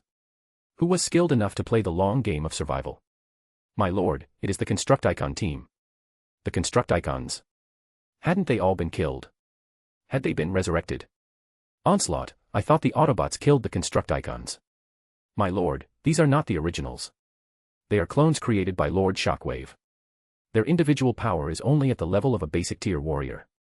Basic tier. So, cannon fodder. Skignaw scoffed, conveniently forgetting he had started as a basic tier warrior himself. Can they still combine? They can, my lord. I see. Skignaw realized the truth. In his past life, he had wondered how a combiner as massive as Devastator could be taken down by a single railgun shot from a human destroyer. It all made sense now, it was a knockoff Devastator. After getting the layout of the Decepticon forces, Skignaw checked in on his other interests. The alliance between the Autobots and the US was in its honeymoon phase. Meanwhile, under Clarissa's protection, Alice had expanded the Aura group significantly, funneling a steady stream of resources to his secondary base. Chapter 122, heading to Mars. The transport ship had barely touched down on the frozen tundra outside Base 1 when Dirge hurried into the cockpit. My lord, Lady Blackarachnia is here. She wishes to see you. Blackarachnia. Skignaw was slightly surprised, but he nodded. Let her up. Moments later, Blackarachnia boarded the ship. She looked troubled, her optics flickering with annoyance. Skignaw, I don't know what's going on, but Starscream is summoning us to a specific planet. Starscream. A massive question mark practically formed over Skignaw's head. I haven't received any such message. And which planet is he calling us to? Mars, Scalpel said, jumping down from Blackarachnia's shoulder. Starscream has ordered all Decepticons on Earth to convene there immediately. Soundwave just passed the message to me. Mars. The Fallen. In an instant, Skignaw pieced together the situation. Blackarachnia, Scalpel, what do you intend to do? Skignaw decided to gauge her reaction first. Buffed, Blackarachnia scoffed. Starscream is not the leader of the Decepticons, nor is he a leader-class warrior. Why should we listen to him? She made no effort to hide her contempt. Clearly, she didn't take Starscream's orders seriously. Skignaw pondered for a moment before speaking cryptically. Starscream is ambitious, but he wouldn't pull a stunt like this without a reason. I suspect there's a power behind this. Starscream didn't have the spark for such a bold move on his own. This command could only have come from the Fallen. You mean? Blackarachnia was no fool, Skignaw's hint clicked instantly. Skignaw nodded. Exactly. We'd better go and see for ourselves. If they ignored the summons, there was no telling if the Fallen would settle the score later. Starscream likely already knew that Skignaw had killed Skywarp, but Skignaw wasn't planning on hiding it.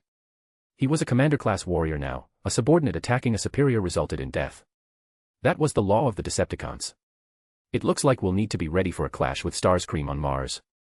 Skignaw calculated as he watched Blackarachnia walk away. Fortunately, he wasn't without allies. The enemy of my enemy is my friend. Returning to the pilot's seat, Skignaw began summoning the remaining Decepticons on Earth.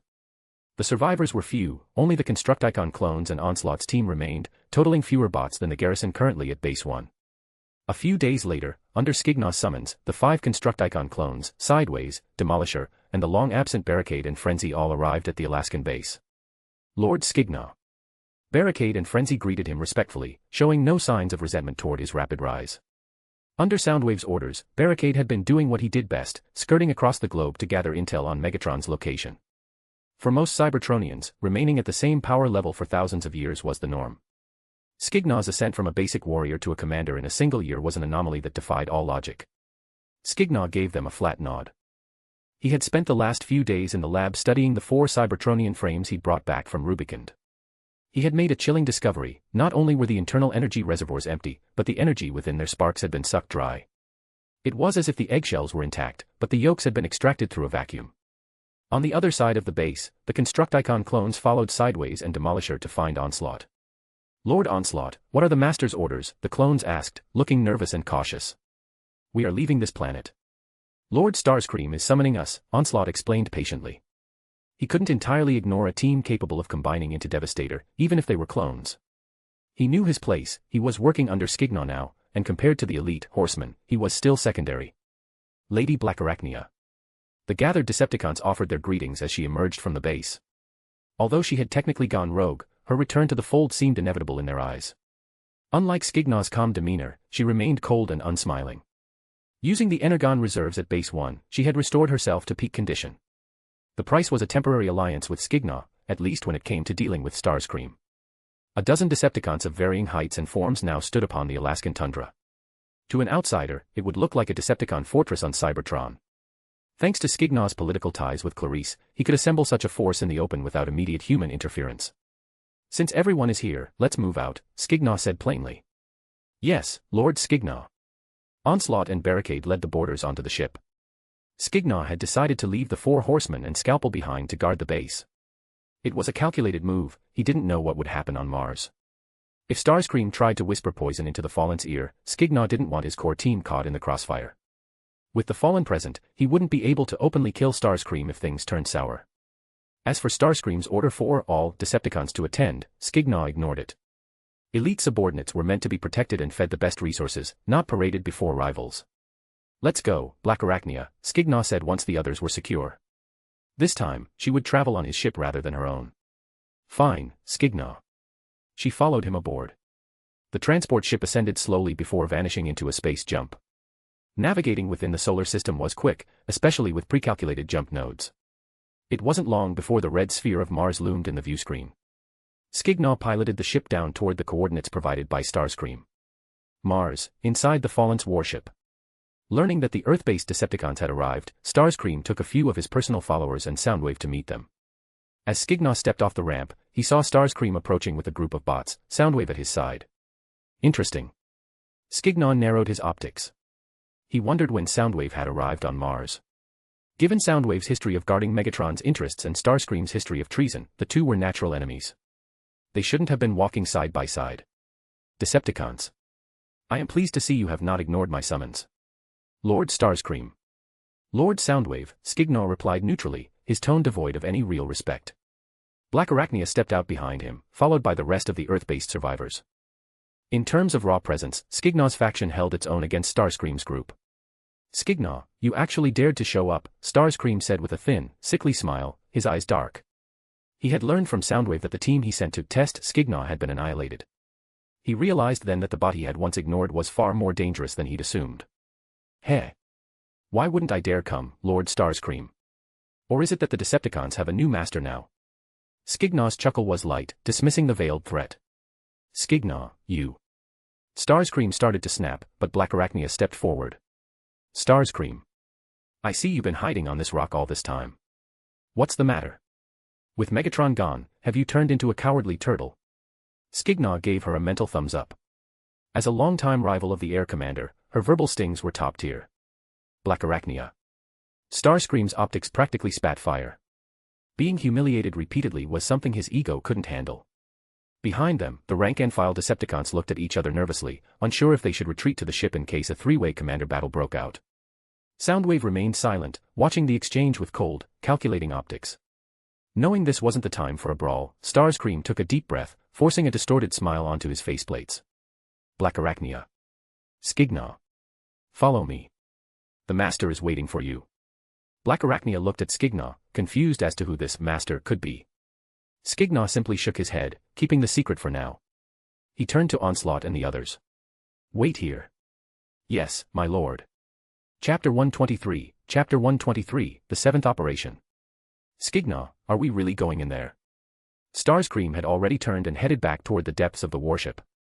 Blackarachnia remained hesitant, still unsure of the Seeker's true play. Of course, Skignaw nodded, stepping forward. Blackarachnia didn't know who was waiting for them, but he did. Even from orbit, he had spotted the ruined hull of the ship and the unmarked Cybertronian guards surrounding the crater. He didn't need a sensor sweep to know this was the Fallen's vessel. Once inside, Starscream dismissed his personal guard.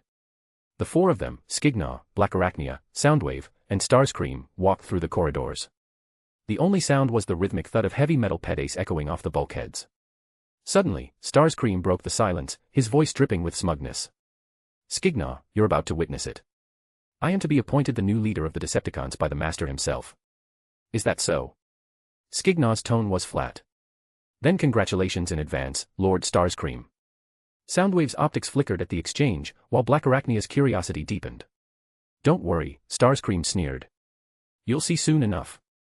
Skignaw smiled internally. In the original history, Starscream never officially led the Decepticons. He doubted his presence would change the mind of a million-year-old prime he hadn't even met yet. They turned into a guarded corridor and entered the medical bay. Starscream's voice rose with excitement. Allow me to introduce an ancient and powerful sovereign. He is the founder of our race, the Fallen. As the words fell, a massive figure sitting upon a treatment chair came into view. Skignaw, this. Blackarachnia's voice trailed off into a whisper of dread. She didn't know who the Fallen was, but the sheer aura and energy signature radiating from the figure were undeniable. Skignaw said nothing, his eyes locked on the ancient being. Knotted joints, a deep black metallic endoskeleton, and long, claw-like fingers. The feet were split into 3 distinct talons. It was the Fallen, without a doubt. And from his energy readings, he had recovered to a level far exceeding any commander-class warrior. Lord Fallen, they have arrived, Starscream said, his previous arrogance replaced by a fawning, oily tone. For the first time in 6 days, the Fallen lifted his head. He scanned the 4 Decepticons for a long beat before his raspy voice filled the room. You, serve well. Skignaw, Blackarachnia, and Soundwave bowed slightly, showing the respect due to an original prime. You may not know who I am, the Fallen began, his torso leaning forward as he gripped the armrests of his chair. But it matters not. Know only that I created the Decepticons. 1,000,000 years ago, I founded the Seekers to scour the stars for suns that met my criteria. They traveled the cosmos to find fuel for me, and I arrived to harvest them, to destroy them. Those were glorious cycles. The Fallen fell silent for a moment, lost in the memory of a dead era. Later, I renamed the Seekers to the Decepticons. 1,000,000 years ago, a great war left me broken, forced to recover on this rock. 10,000 years ago, during a brief awakening, I met Megatron. He was a general then, commanding the military hardware of Cybertron. I took him in. I showed him how to be a true leader. The listeners felt a surge of realization.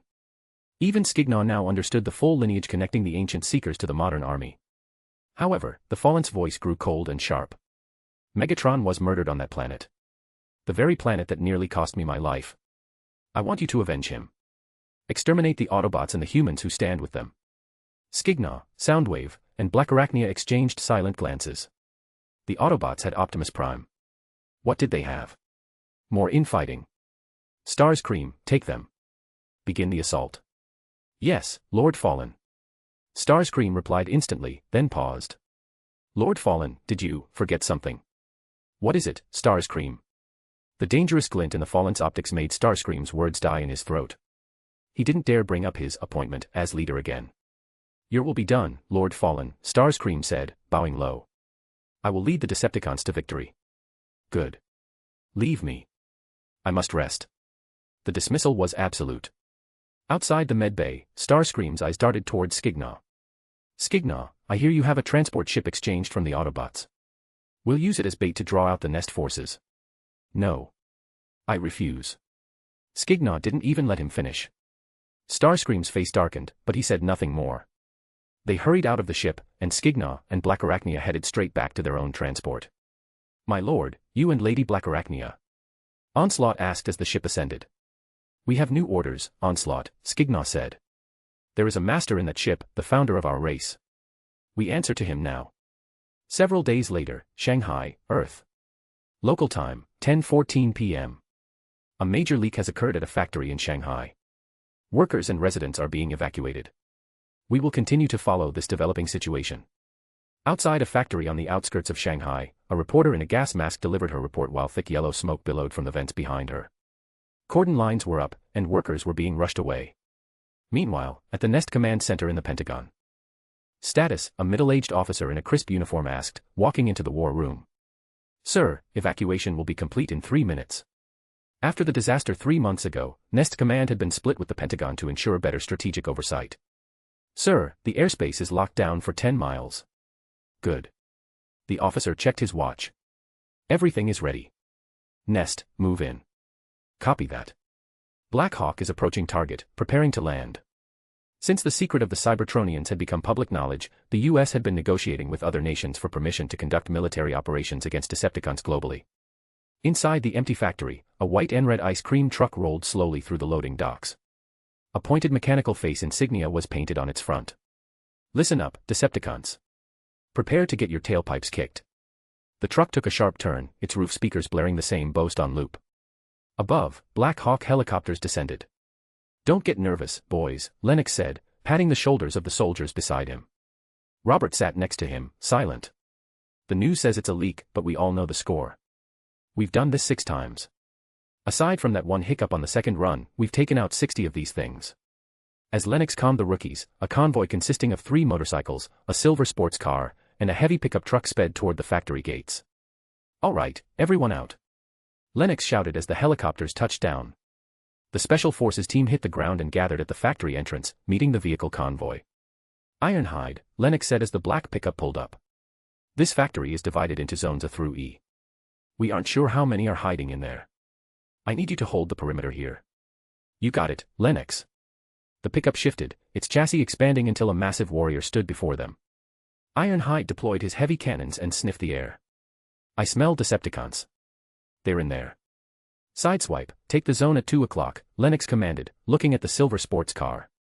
Consider it done, Lennox, Sideswipe replied, his tires screeching as he sped toward his assigned position.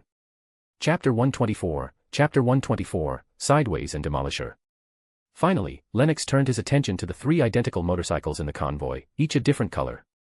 I don't know what Skids and Mudflap are doing in there, but RC sisters, your size is an advantage. I need you to enter the factory with me. Copy that. No problem. The RC sisters shifted into their humanoid forms, each balancing on a single high-speed tire instead of legs. This configuration allowed them maximum agility in tight spaces. Since the heavy losses 3 months ago, the trio had been proactive in every Decepticon suppression mission. While they lacked the raw power for a head-on clash with heavy hitters, they were far more capable than human soldiers and excelled at specialized scouting and pursuit. Lennox did a final check of the deployment. Move out. Inside the factory, Sideways and Demolisher were lying low in separate sectors. Following their return to Earth with Skignaw, they had crossed the ocean to return to this familiar hiding spot. Neither realized that the countdown to their sparks extinguishing had already begun. Though they felt uneasy about the sudden silence in the usually bustling 24-hour facility, they hadn't yet sensed the trap. Outside, the heavily armed Nest strike team flooded the complex, with the RC sisters bringing up the rear. After a systematic sweep, they reached a small construction site in Zone D. Sir, Zones A, B, and C are clear. Copy. Everyone stay sharp. Lennox stayed low, waving his men into cover as he hurried over to Robert. Anything? Robert, do you have a reading? Robert held a portable thermal scanner, a custom-built device provided by Ironhide. A deep red thermal bloom flickered on the small screen. Oh, no. Robert muttered, watching the readout. Lennox, we've got a massive heat signature. Right ahead. Got it. I know the drill. Lennox pointed at several soldiers. You, and you, on me. They moved toward the construction site.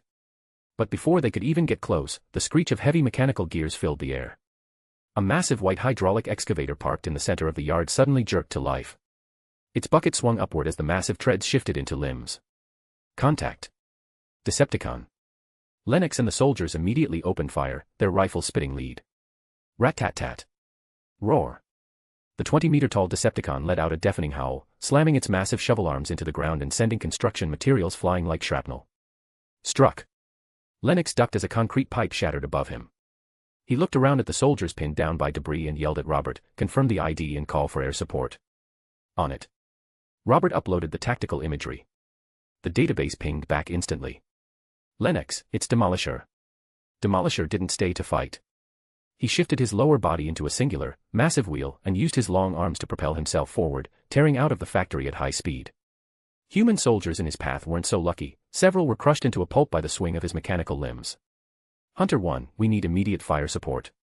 At the Pentagon Command Center, the officer in charge sighed and nodded. The comms tech replied immediately, helicopters are on station.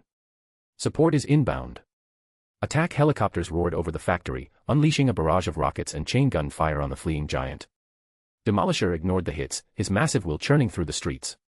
Just then, at the edge of Zone E, the engine of a matte gray Audi R8 roared to life. Vroom. The supercar tore out of the shadows, heading straight for the nest line.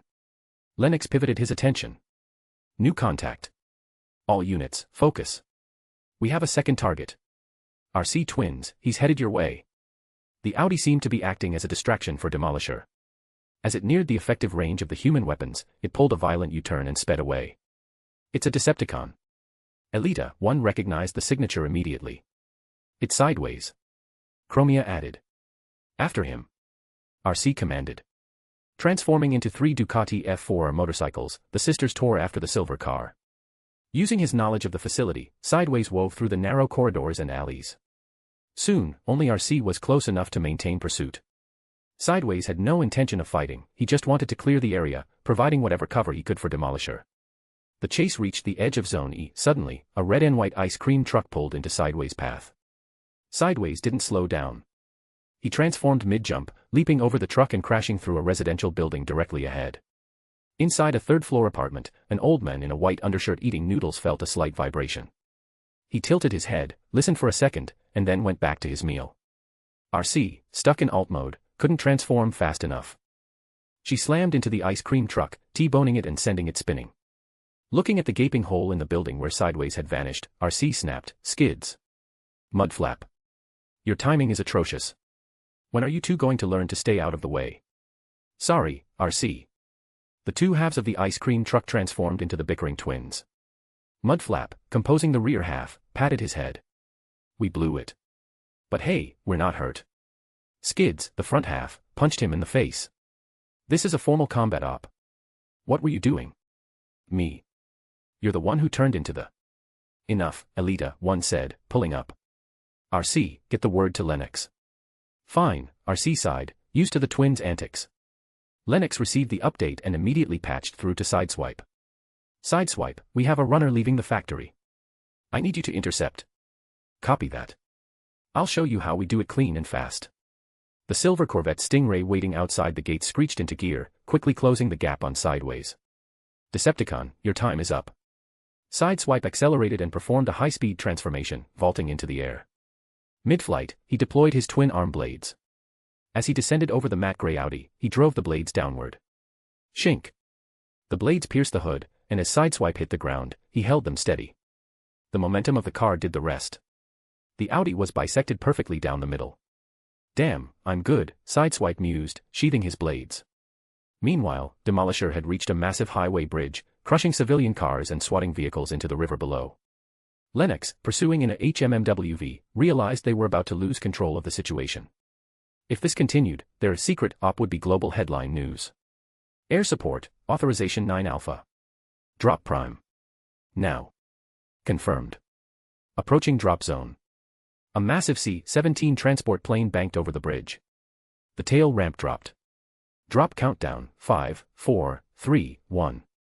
A red and blue Peterbilt truck slid out of the hold, supported by 3 massive parachutes. As he neared the ground, Optimus Prime transformed, his massive frame casting a shadow over the fleeing excavator. Autobots, I'll take this one. Prime. No. Demolisher realized the end was near and pushed his engines to the red line. Optimus cut his chutes and slammed onto Demolisher's head. Boom. Arg. Optimus deployed his heavy blaster. Demolisher rolled like a drunken giant before crashing off the bridge and into a shipping pier below. Moments later, Optimus, Ironhide, and Sideswipe surrounded the fallen giant as Lennox and the soldiers moved in. Ironhide leveled his cannons at Demolisher's chest. Flimsy Decepticon. Any last words? Demolisher's neck was twisted, and only one optic remained functional, but he managed to look at the gathered Autobots and humans. Optimus, this planet is not your territory. The Master has returned. The Decepticons will rise again. Whoa, Robert muttered, lowering his rifle. Sounds like we've got fresh trouble. Maybe. But not today. Optimus said. Ironhide's cannons flared, and a single blast tore through Demolisher's chest, extinguishing his spark forever. Target neutralized. Mission complete. Chapter 125, Chapter 125, Sam Goes to College. Edge State, Alaska, Northern District. While Shanghai was shrouded in the dead of night, the sun beat down brightly over the frozen tundra. A massive missile carrier rumbled toward the perimeter of Base 1, followed by a fleet of heavy engineering vehicles. Wait here. I'm going to see Lord Skignaw. Yes, Lord Onslaught. Inside the laboratory of Base 1, Onslaught hurried to find Skignaw. My lord, Demolisher and Sideways have gone dark. It is likely they have been neutralized by the Autobots. Is that so? Skignaw didn't even look up from the delicate work on his bench. Then there's no point in sending support. They're already scrap. The loss of 2 high-tier Decepticons didn't sting, they weren't part of his inner circle. An hour ago, Onslaught had reported receiving distress pings from them. Out of a sense of tactical due diligence, Skignaw had told him to investigate, but Onslaught hadn't even cleared the Alaskan border before the signals vanished. By the way, any word on Starscream? Skignaw asked, finally pausing. As the saying goes, when the general is in the field, he may ignore the king's orders. Upon returning to Earth, the Decepticon commanders had scattered. Skignaw and Blackarachnia had stayed at Base 1. Soundwave, predictably, had returned to orbit. But Starscream had vanished without a trace. My lord, there is no sign of him. Onslaught braced for a reprimand, having witnessed the friction between the two on Mars. However, Skignaw simply waved it off. Understood. Take the Constructicon clones and move out. Once Onslaught left, Skignaw stopped his research on the stasis scepter and fell into thought. He wondered if he should find an opportunity to eliminate Starscream permanently. Given the Seeker's vengeful nature, it was only a matter of time before he tried to set a trap. Pity, Skignaw sighed. Starscream was hiding well, likely realizing that in a 2-on-1 fight against Skignaw and Blackarachnia, the odds weren't in his favor. Los Angeles, 217 Crescent Drive. Mojo. Frankie. Get out here. At Judy's call, 2 dogs scampered out of the house. Frankie was a female bulldog Judy had recently bought, claiming Mojo needed a companion. We need to hurry, Dad. It's move-in day, and I don't want to be late. Sam and Ronald carried a large cardboard box out of the house together, filled with Sam's personal belongings. Today was the day Sam left for university. After a 2.5-month post-graduation summer, his college life was finally beginning. As they loaded the box into the back of the pickup truck, Sam saw his mother, Judy, standing in the yard, looking at him with an expression of profound sadness. Mom, what's wrong? Sam walked over. Look what I found, Judy said, holding up a pair of tiny white baby shoes. My baby boy, your first shoes. Oh, Mom. I get it. I'm going to college. I need you and Dad to be ready for this, too. Sam, Judy pulled him into a tight hug. Promise me you'll come home often. Come back for every break, not just the big holidays, okay? Okay, Mom. I promise. Ronald, who had been checking the gas gauge, stepped down from the truck. Stop crying, let the kid breathe, will you? Sam, we've still got a lot of gear to move. Let's go. Sam escaped his mother's embrace and followed his father back inside. They emerged again with more storage bins. In the doghouse nearby, Mojo was currently perched on top of Frankie. Given that the bulldog was several times his size, the tiny Mojo looked utterly ridiculous. Hey. Mojo. Get off her, you little pervert. Ronald barked. He turned to his son. Don't be shocked, Sam. You're going to see a lot of that at college. Dad, what are you even talking about? Sam asked, confused. You're the first Witwicky to go to university. My point is, you're going to meet a lot of girls.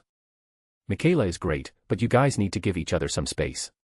You're no different from any other couple, understand? No, Sam stopped, looking toward the garage. We discovered aliens together. We fought Decepticons together. Ronald turned away, a knowing smirk on his face. That car. How much longer do you think you'll be driving that car together? Dad, listen. Sam caught up to him. Other people might break up, but we're the exception. We're going to. BZZZT, BZZZT. The phone in his pocket vibrated. Sam set the bin down and pulled out his cell, waving it triumphantly. See, Dad. Look who's calling. Ronald looked back and shrugged. Believe me, Sam. In 2 weeks, it'll be a different girl calling. Not a chance. Sam shouted, running back into the house. Hey, babe. He answered the call, but before he could say another word, Michaela's voice came through with a familiar opening. We should break up, Sam. Really? Are you sure? Because it sounds like you haven't quite made up your mind yet. Sam didn't take the words seriously, he'd heard them a dozen times in the last few days. Ever since high school ended, Michaela had been struggling with the reality of working for a living while Sam went off to school. The breakup talk had become a defense mechanism. I have made up my mind, Sam. I'm not coming to see you off today. Whoa. So you're serious this time? Sam walked into his bedroom. Listen, Michaela, forget the breakup for a second. I'm sending you a long-distance relationship kit. Michaela went silent on the other end, listening as Sam rambled on. It's exactly what you think. A webcam. We can chat whenever we want. I'll be everywhere. And I've got some souvenirs, photo albums, records, the rest I can't say over the phone. That actually sounds nice. I can't wait. Michaela's tone shifted instantly. It was as if the person who had suggested a breakup minutes ago didn't exist. Oh. I almost forgot. Sam shouted. He tucked the phone between his shoulder and ear as he opened his closet. I'm clearing out almost everything. Do you want the clothes I wore, back then? The ones I wore during the fight? You still have those rags? Of course I do. Sam pulled the jacket out, looking at it with satisfaction. This is my battle armor. It's soaked in my blood and sweat. Wow, someone's feeling heroic today. No, it's not like that, Sam corrected himself quickly. I'm not exactly the confident type. I was joking. Clink.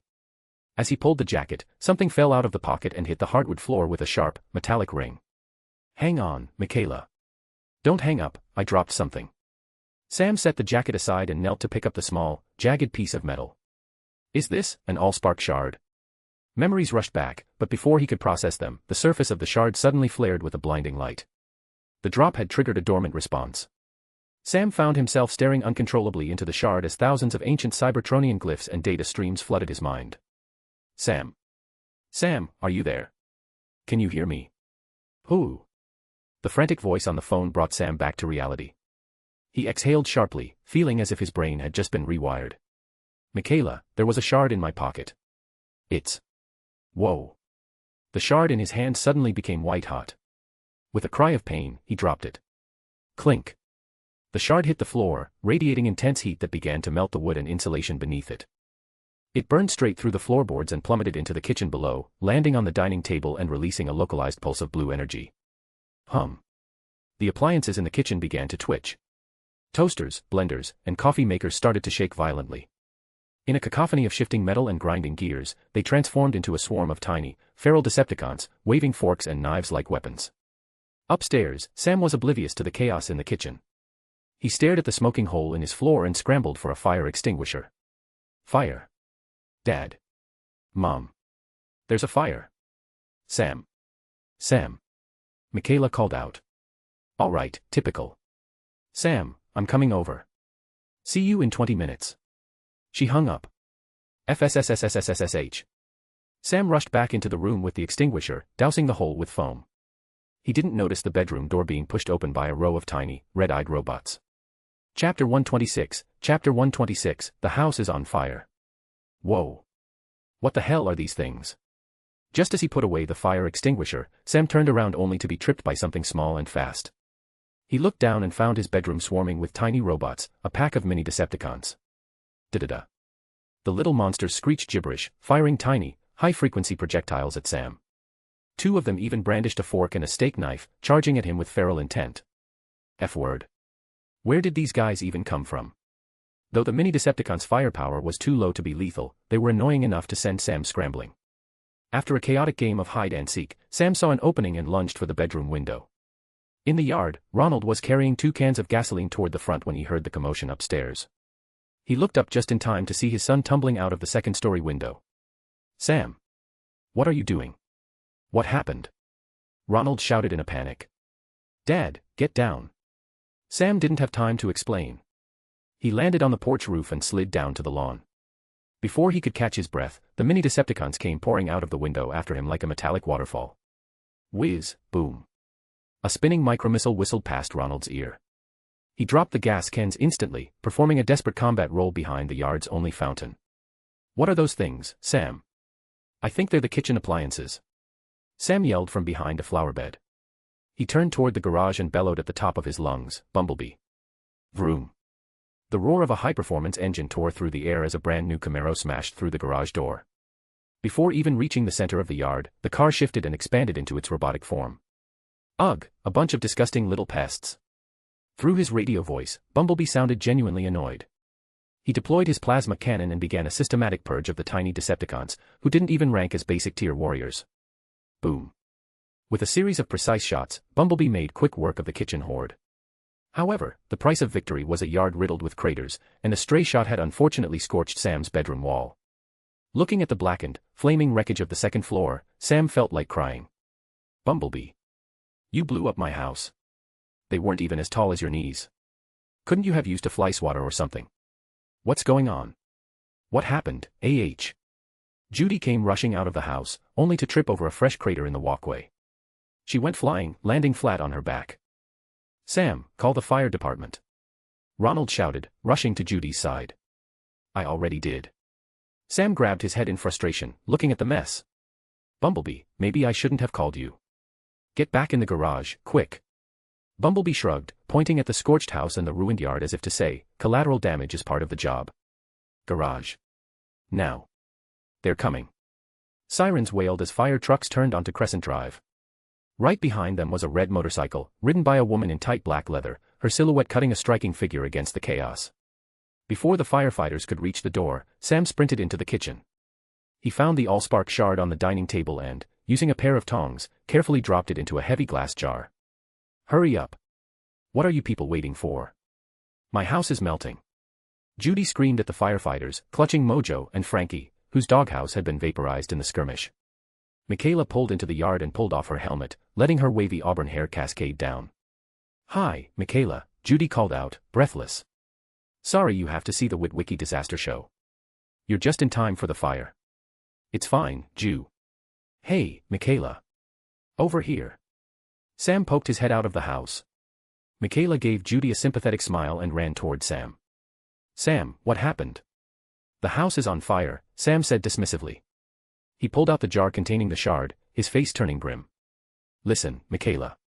I need you to take this. I'm going to college. I can't have this on campus. Judy marched up to them, looking furious.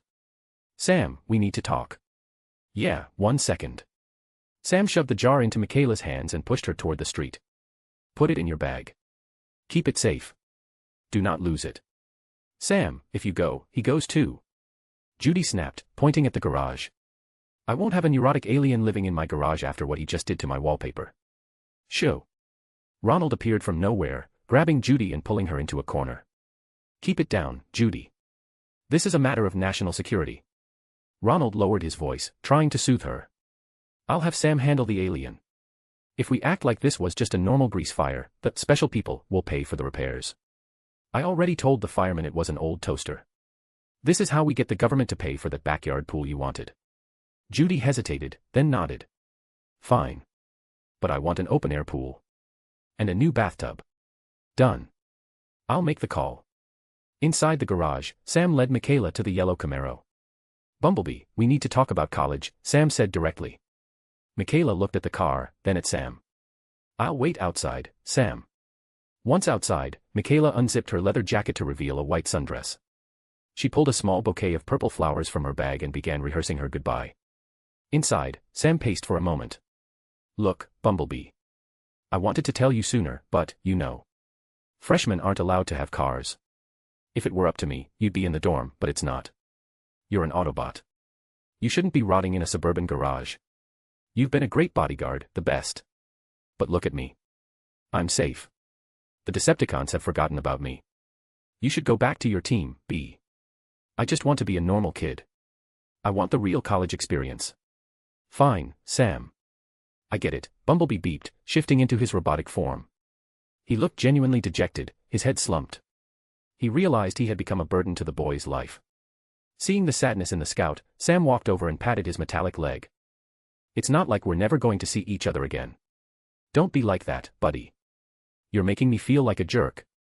After a long talk, Bumblebee finally agreed. He slipped out the back door of the garage, took one last look at Sam, and transformed. Vroom. Watching the Camaro disappear into the sunset, Sam whispered, "I hope I'm doing the right thing." Sam walked out to find Michaela waiting with the flowers. "Whoa," Sam smiled, pulling her into a hug. "You're full of surprises today." Michaela looked at him with an expression that was part smug, part allure. "You think you can handle college without me, huh?" "No," Sam shook his head. "Without you, everything's going to be boring as hell." And Michaela's eyes softened. "I love you." The two silhouettes merged under the setting sun. With the mess handled, the pickup truck carried the Witwickies toward Mission City University. Michaela put her helmet back on, preparing to head back to her shop. As she kicked her motorcycle to life, a small four-wheeled toy car rolled out from under a bush. A red camera lens and a radar dish popped out of its roof. The lens zoomed in, locking onto the glass jar inside Michaela's handbag. "Lord Fallen, the shard is with the woman." "Good. Wheelie, follow her. Forget the boy." Chapter 127, Galloway. Diego Garcia, Nest Base. 1C, 17 Globemaster after another touchdown on the tarmac. As the cargo ramps hissed open, Lennox and the Autobots filed out. After nearly 13 hours in the air, they had finally returned to familiar territory. "Autobot twins, please report to Hangar 3. Repeat, Autobot twins to Hangar 3. Hearing the announcement, the red and white ice cream truck honked its horn as it wove through the base personnel. "Excuse me. Comin' through. Watch it, beat up ice cream truck coming past. Last night was a total disaster, skids. I think we need an image upgrade," Mudflap beeped. "For once, you actually said something useful," Skids replied. The twins rolled into Hangar 3, where two shiny, brand new Chevrolet Trax hatchbacks sat waiting. "Look at that. Check 'em out. Fresh paint, ready to go." One was green, the other red, positioned as if they were waiting for their new owners. "Green. I knew it. My favorite color." Skids shouted. The ice cream truck split apart, and Skids lunged toward the green hatchback with excitement. But before he could touch it, Mudflap grabbed him and performed a clumsy over-the-shoulder throw, tossing Skids aside. "Green is mine. I'm taking the green." "Ow. My skid plate." Skids scrambled up, rubbing his rear. "Course it hurts. I kicked ya, didn't I? I thought you were allergic to green. I changed my mind." Meanwhile, a military helicopter touched down on the public landing pad at the base entrance. Two white men in sharp suits stepped off, envoys sent by President Mitchell. It was September, and the election was less than 3 months away. Mitchell's standing was shaky at best, and in his desperation, he was looking for a miracle cure. Nest, or more specifically, the Autobots, was his new prescription. The lead suit, a man with glasses named Galloway, flashed a set of papers at the gate guards and marched into the base without a word. Lennox, forced to break away from a memorial service, hurried to intercept them. "Counselor Galloway." "A pleasure." Lennox stood with his hands behind his back, blocking Galloway's path. "I received word from the secretary. I'd love to show you around, but unfortunately, you don't have clearance for classified areas." Galloway walked right up to Lennox and slapped the document against the colonel's chest. "Actually, I do now, Colonel. Direct authorization from the president." Lennox glanced down at the paper but remained silent. "You blew the Shanghai operation." "Blew it completely," Galloway snapped, leaning in.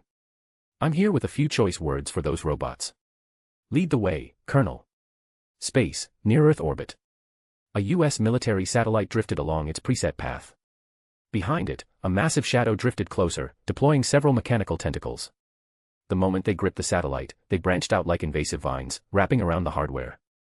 Having successfully hijacked the feed, Soundwave began his daily routine of monitoring. But today, he was about to hear something that would change everything. "Major Bruce, patch us into the secure line to the Pentagon. We have an important guest." Entering the command center, Lennox barked the order. He turned to Galloway. "That's for the Joint Chiefs. I assume you don't mind having more people in on this." "Whatever," Galloway replied coldly. "Lennox, who is this?" Lawrence asked, stepping into their path uninvited. "Mr. Galloway, Presidential Liaison." "Liaison." Lawrence looked Galloway up and down. Having once been a consultant for Clarice, he knew exactly what the title meant. It meant a confidant, the kind that got blamed when things went wrong and got fired when it was convenient. "Let's move, Colonel," Galloway said, ignoring Lawrence. Lennox felt a twinge of disappointment. He'd hoped Lawrence and Galloway would butt heads. He was always happy to see either of them miserable. This area serves as the Autobots' garage and barracks, Lennox said, leading Galloway into the depths of the hangar turn command center. Inside, a row of vehicles sat in silence, 3 Ducati motorcycles, a silver Corvette, a yellow Camaro, a Humvee, a black pickup, a blue Volt, and the red and blue Peterbilt. Even the 2 new hatchbacks had joined the line. Galloway stared at the legendary machines. "Colonel, I need to speak with him directly." "Fine," Lennox nodded. "Follow me." He knew exactly who Galloway meant. Climbing up to a metal command platform crowded with monitors and equipment, Lennox called out, "Optimus." Chime. The headlights of the Peterbilt flickered to life. The truck rolled forward into the center of the circular platform. "Sir, we have the Pentagon on the secure line."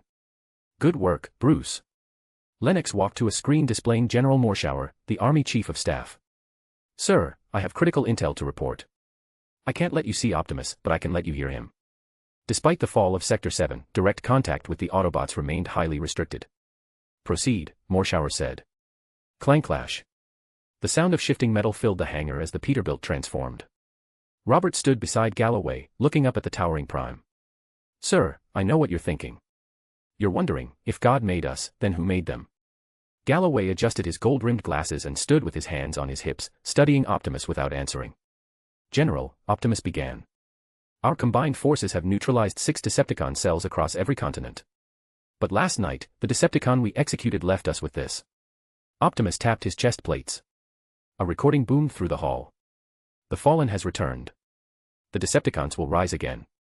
"What does the Fallen mean? A name or an object?" Morshower asked, his brow furrowed on the screen. "We do not know," Optimus shook his head. "There is no record of such a name in my memory files. Our history was stored within the Allspark, and with its destruction, that knowledge is." "If I may," Galloway interrupted suddenly. "Since this Allspark thing is destroyed, why haven't the Decepticons left our planet as you predicted?" "Who is speaking?" Morshower asked. "Mr. Galloway, sir," Lennox explained. "National Security Liaison. The President sent him to deliver a few directives." "I see. I wasn't notified of this," Morshower said, clearly annoyed. "Sorry to interrupt, General," Galloway shouted toward the screen, then pushed past Lennox to the edge of the platform. "Yesterday's operation caused massive damage. The President is, grudgingly declaring it a success." He turned back to Optimus, loosening his tie. "Under the Autobot Secret Cooperation Act, we have a framework. But you only share intel. You never share your advanced weaponry. I have witnessed your species' capacity for war," Optimus said, pointing a massive finger at Galloway. "To share our technology with you would result in more harm than good." "Whoa," Galloway looked up at the Prime, scoffing. "How generous of you. But since when did you start making decisions for us?"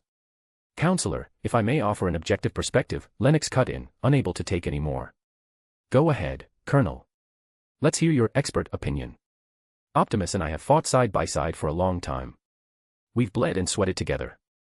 Robert shouted from the floor below. "Soldier."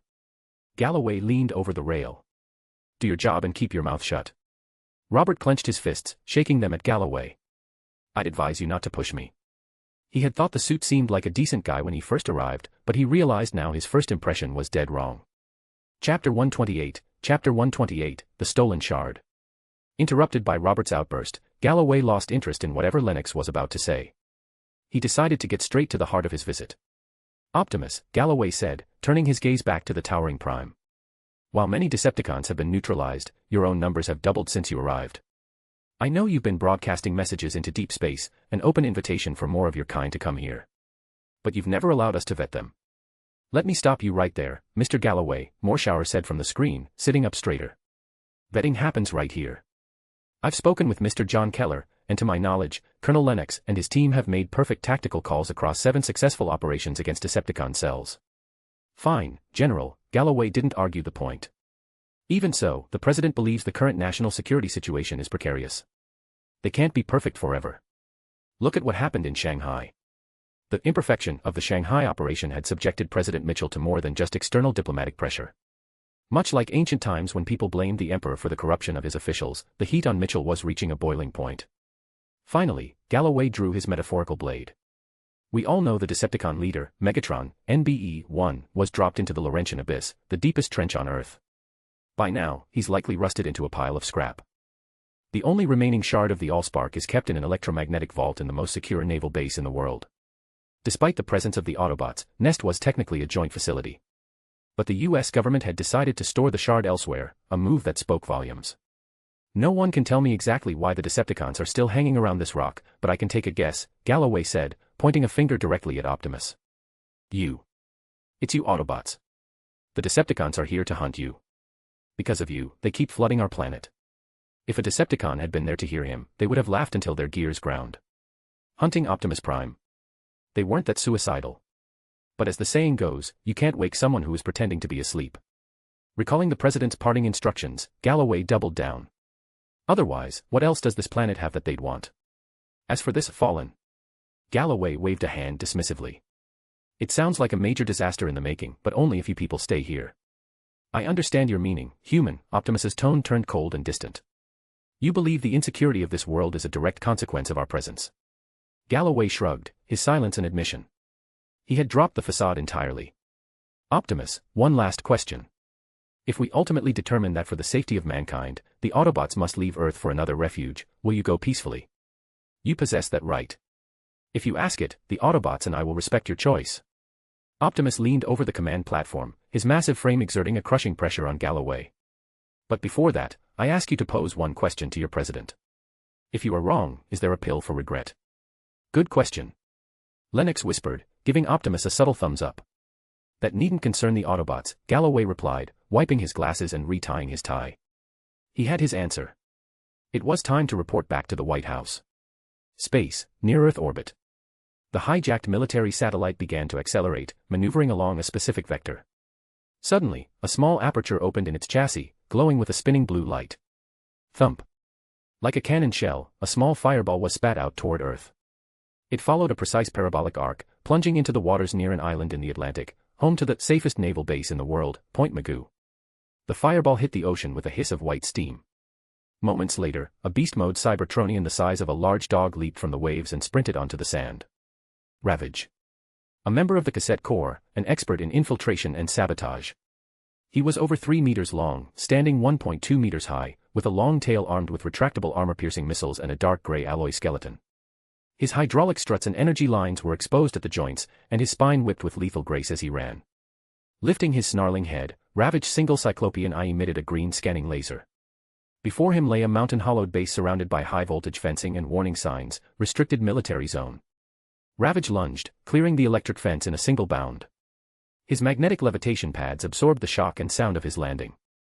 Within the dark perimeter of Point Magoo, a duty officer noticed a red blip on the radar and picked up his radio. Black Lion Radiance, this is Black Lion Tango. We have an anomaly on the western perimeter. Investigate immediately. Ravage reached a vent on top of the underground facility. He tore the cover off with a single swipe and bit down on the opening. His lower jaw split into 4 serrated sections, and he vomited hundreds of tiny steel spheres into the duct.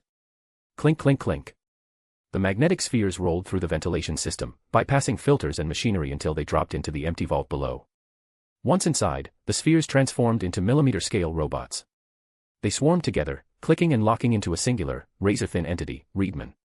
Reedman unfurled 2 pairs of blade-like transparent wings and flew toward the center of the vault, a cryo case holding a jagged metallic shard. The moment Reedman's blades began cutting through the glass, alarms blared across the entire base. Move, move, move. Transport trucks swarmed the vault entrance as Marines spilled out. Sector B-14 is compromised. Open it up. After bypassing layers of heavy security, tactical flashlights cut through the gloom of the vault. But when the soldiers reached the center, they found the cryo case shattered. The shard was gone. Los Angeles, Mission City University. Sam and his 3 roommates walked out of the dorms, all of them dressed up for the evening. This is our first frat group outing and our first party. Nobody lose their cool, Leo Spitz said, acting as the self-appointed boss of the room. Leo had founded a news website called The Real World, operating it directly out of their dorm. He had already recruited the other 2 roommates, Shasky and Fabinder, as his employees. Now, he was working on Sam. So, Sam, have you thought about my offer? Leo asked, winking. Mainstream media is tight-lipped. They're afraid to show the world as it really is. Like that fight in Mission City last year. Rumors of aliens everywhere, but 0 official reports. Yeah. Shasky added, his bald head gleaming in the streetlights. There were aliens. I saw the footage before it was scrubbed. They fell from the sky, spitting fire and missiles. Sam's heart skipped a beat. He looked away, shifting uncomfortably. That sounds like fake news. I mean, I wasn't there, so I can't really guess. How can it be fake? Fabinder joined in. He had long, wavy brown hair, a black cap, and narrow-framed glasses, reminding Sam of his old friend Miles. The internet doesn't lie. Video evidence is king. The group arrived at the campus auditorium. It was move-in day, and the university was hosting a massive welcome party. I heard the girls here are top tier. Let's cut loose and have some fun. Leo was practically vibrating with excitement. I can't stay too long. I have a video chat with my girlfriend later, Sam said honestly. Thanks to the latest smartphones released by the Aura Group, everyone in the country was already accustomed to high-speed video calls. They truly had the benevolent Skignaw to thank for that. Chapter 129, Optimus Prime's plea. Don't worry, kid, Leo said, patting Sam's shoulder. I guarantee that once you step inside, you'll forget your girlfriend's name in 5 seconds. Now, let's move. The auditorium had been transformed into a massive dance hall. The music was heavy, rhythmic, and deafeningly loud. Young men and women were swaying in the strobe lights, dressed in outfits so skimpy it looked more like a water park than a college campus. The air was thick with the scent of hormones and expensive perfume, sending adrenaline spiking through the crowd. Too cool. The 4 roommates dodged servers carrying trays of drinks and made their way to the edge of the dance floor. Check her out. Leo's eyes went wide, his face flushing. You guys stay here and kiss your phone screens, I'm playing for keeps tonight. Shasky and Fabinder exchanged excited looks, their enthusiasm matching Leo's. Let's get to work then. The group scattered. Sam, having no particular target, drifted toward the buffet table. Just as he reached for a slice of cake, he saw something strange. Glyphs and data streams began scrolling across the icing. What the? Sam closed his eyes and shook his head hard. What's happening? When he opened them again, the symbols hadn't vanished. Instead, they were scrolling faster, growing larger, and floating toward him as if trying to crawl into his retinas. Compelled by a sudden urge, Sam dipped his finger into the frosting and began frantically sketching the glyphs onto the tabletop. Are you okay? A girl in a green sundress noticed his erratic behavior and approached. Huh? What? Like waking from a dream, Sam blinked rapidly, looking down at the meaningless frosting patterns he'd just drawn. Yeah. I'm fine. I'm good. You're Sam, right? Yeah. Sam. Sam Witwicky. Hi. I'm Alice. Alice picked up 2 glasses of an amber liquid and stepped closer, her red lips curving into a smile. Let's have a drink. And then, maybe a dance. Just the 2 of us. Like a couple. Sam took the glass, his hand brushing his pocket where his phone seemed to be vibrating. Listen, I don't think I can. I have a girlfriend. I can't really. Hey. The pounding music suddenly cut to a dead silence. Every head in the room turned toward the roar. A muscular guy in a white varsity jacket burst through the doors. Whose Camaro is out on the lawn? Get down there and move it right now. It's blocking the entire main entrance. Being near the window, Sam instinctively glanced down. One look was all it took to make his blood run cold. There, parked sideways across the main thoroughfare, was a very familiar yellow Camaro. Sorry, excuse me. Sam set the glass down and bolted for the exit. Alice watched the drink he'd left behind. She picked it up, walked to the corner, and poured it into a trash can with a cold expression. Hey, beautiful, that's a waste of a good. Get lost. Sam sprinted downstairs and threw himself against the driver's side window of the Camaro. What are you doing here, B? We have trouble, Sam. I need one night of your time. Please, Sam grabbed his head, groaning in despair. Can't you guys just give me one day? This is my first day of school. I know, but... Hey, what's the deal? The guy in the varsity jacket followed Sam outside. Is this your car? No, Sam waved his hands frantically. It's a friend's. He's inside changing. Bull. We already ran the plates. A short, stocky guy stepped out from behind the athlete. Tell the truth, or I'm going to kick your freshman butt. Sam's brain short-circuited. What size shoe do you wear? Smart ass. You want a piece of, he started toward Sam. Wait. I was joking. Sam scrambled into the car and slammed the door. Get out of the car, kid. Whoa. You actually have a car. A shout of amazement came from the side. Leo, Shasky, and Fabinder had followed the noise outside. Fabinder, holding a beer and letting out a burp, nodded. I love muscle cars. Bro, why didn't you tell us you were rolling in a Camaro? We've only known each other for 3 hours, Sam said, buckling his seatbelt and rolling up the window. Sorry, guys. Family emergency. Gotta go. The Camaro's tires shrieked against the asphalt, leaving the crowd behind in a roar of high-octane engine noise. Vroom. In his rush to leave, Sam didn't notice a silhouette on the second-floor balcony watching him and the car with predatory intensity. The next morning, as the first rays of dawn touched the horizon, Bumblebee pulled into a quiet cemetery near Diego Garcia. I am truly sorry, Sam, Optimus Prime said, stepping out from behind a massive stone monument. He looked down at the boy with a look of genuine regret. The situation is dire. I had no other choice. What happened? Sam asked, stepping out of the car. The final shard of the Allspark was stolen last night. What? Was it the Decepticons? Likely, Optimus's tone was heavy with sorrow. We followed the protocols. We gave the shard to your government for safekeeping. Yet your leaders still insist that our presence is what brought the war to your world. But what does that have to do with me? Sam still didn't understand why he was here.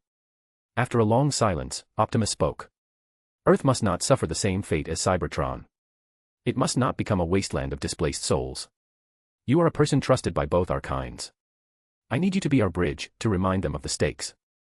I know, Sam sighed, waving his hands. I want to help. I really do. But I'm not an ambassador. I'm not a superhero with powers. I'm just a guy. Sam looked up at the Prime and shook his head, backing away. I just want to do what I'm supposed to do. I'm sorry. I really am. Sam, we cannot sit idly by as things spiral toward disaster. We cannot wait for fate to change itself. I need you. No, Sam interrupted, stepping down from the platform and walking back to the Camaro. You're the invincible Optimus Prime. You don't need me. Sam opened the car door.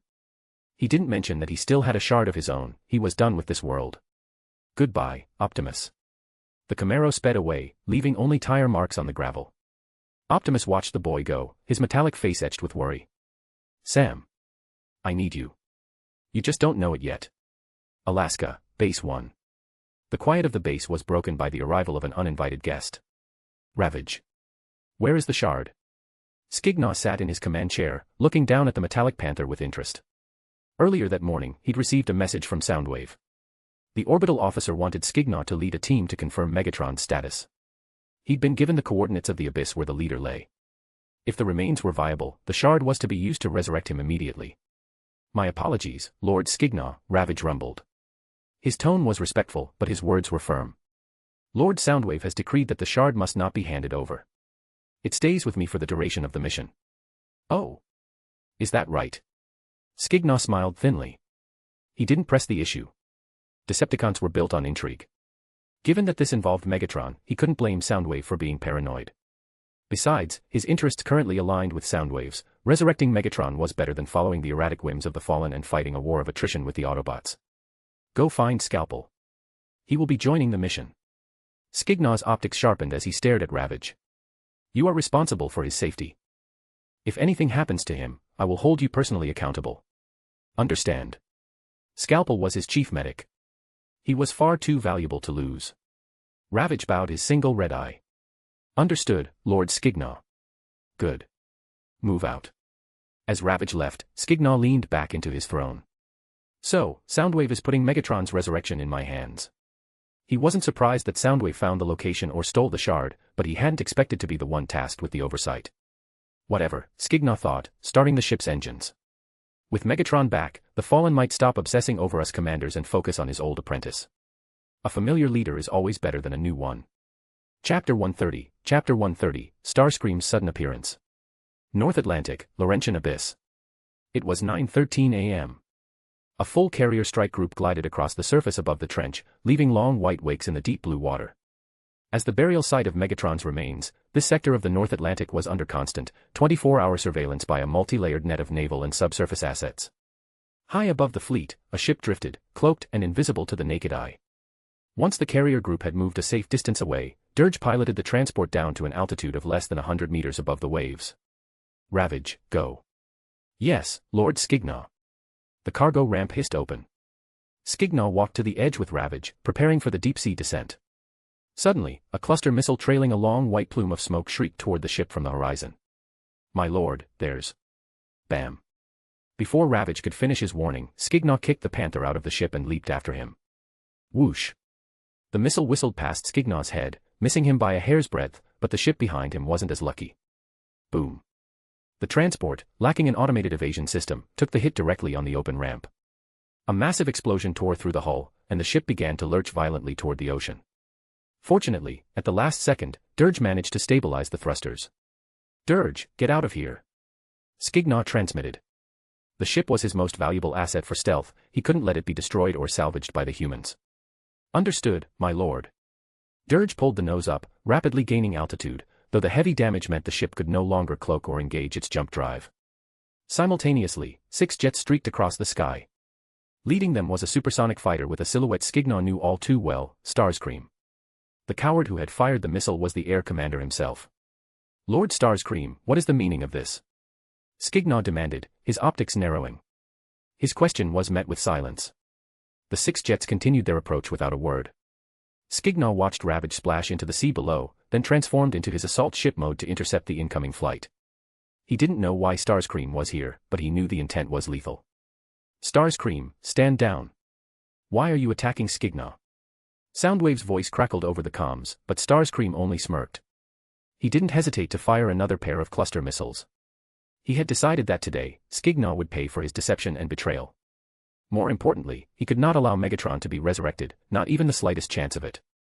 Starscream was playing a desperate game for leadership, and he was losing his sanity in the process. Swish, boom. Skignaw fired a volley of heat seekers, intercepting Starscream's missiles in midair before diving toward the 5 trailing jets. He recognized them as a squad of basic-tier Decepticon grunts. While the rule was usually to take out the leader first, Skignaw decided to clear the board of these annoyances so he wouldn't have to divide his focus during the duel with Starscream. Having brought only Ravage and Dirge, Skignaw found himself outnumbered in the ambush. But he wasn't afraid. Skignaw, let me show you what a real commander-class warrior looks like. Starscream's voice crackled with arrogance. He barked at his drones, kill him. Starscream had brought these grunts back with him from Mars. Facing a commander-class warrior like Skignaw terrified them, but under Starscream's direct orders, they gritted their teeth and opened fire. Rat-tat-tat. K-boom. For a moment, the sky was filled with streaks of tracers and explosions. From a distance, it looked like the start of World War III. The violent skirmish didn't go unnoticed by the human fleet below. Attention, all units. Contact at Vector 214. Multiple unidentified aerial targets. Copy. Launch Hawkeye 1 and 2 for reconnaissance. Confirmed. Hawkeye 1 taking off. Confirmed. Hawkeye 2 taking off. 2 early warning aircraft spiraled into the sky. As they reached the target airspace, the pilots were stunned to find an F-15 Eagle locked in a frantic dogfight with a massive, strangely shaped craft.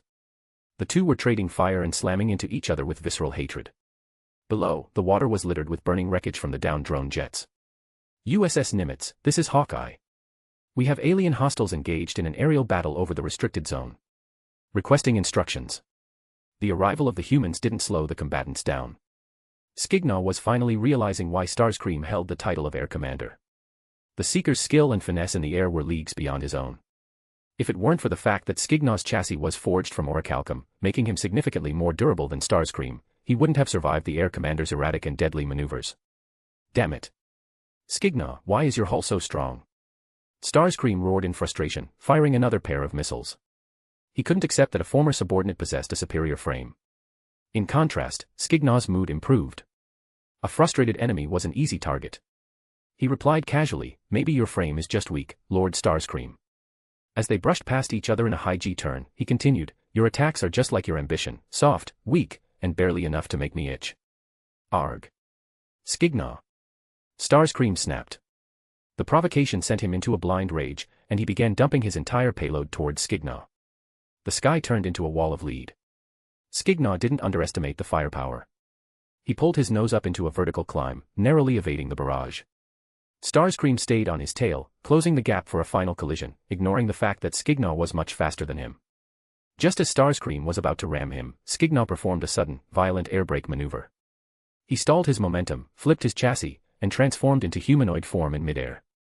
As Starscream roared past beneath him, Skignaw drew the scepter of retribution. Zing. A pulse of shimmering light hit the F-15 dead center. Starscream was frozen instantly, suspended in the air. Boom. Skignaw's fusion cannon roared. The point-blank shot slammed into Starscream, sending him tumbling out of the sky and into the ocean below. The Hawkeye pilots watched in horror. Targets confirmed as alien robots. Decepticons. Copy. Decepticons identified. Angel 6, we have Decepticon bogies at 3,000 feet. Requesting saturation strike. Locking on.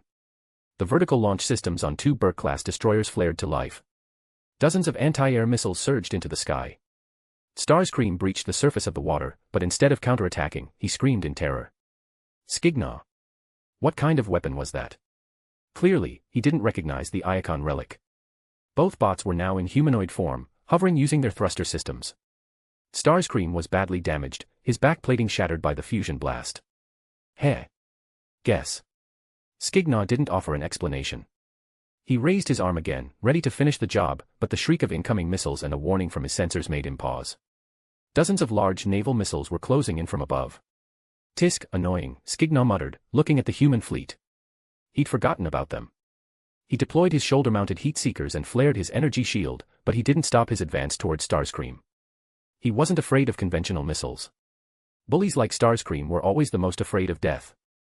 Seeing Skignaw drop his defensive posture and charge through the missile fire, Starscream transformed immediately and fled toward the fleet.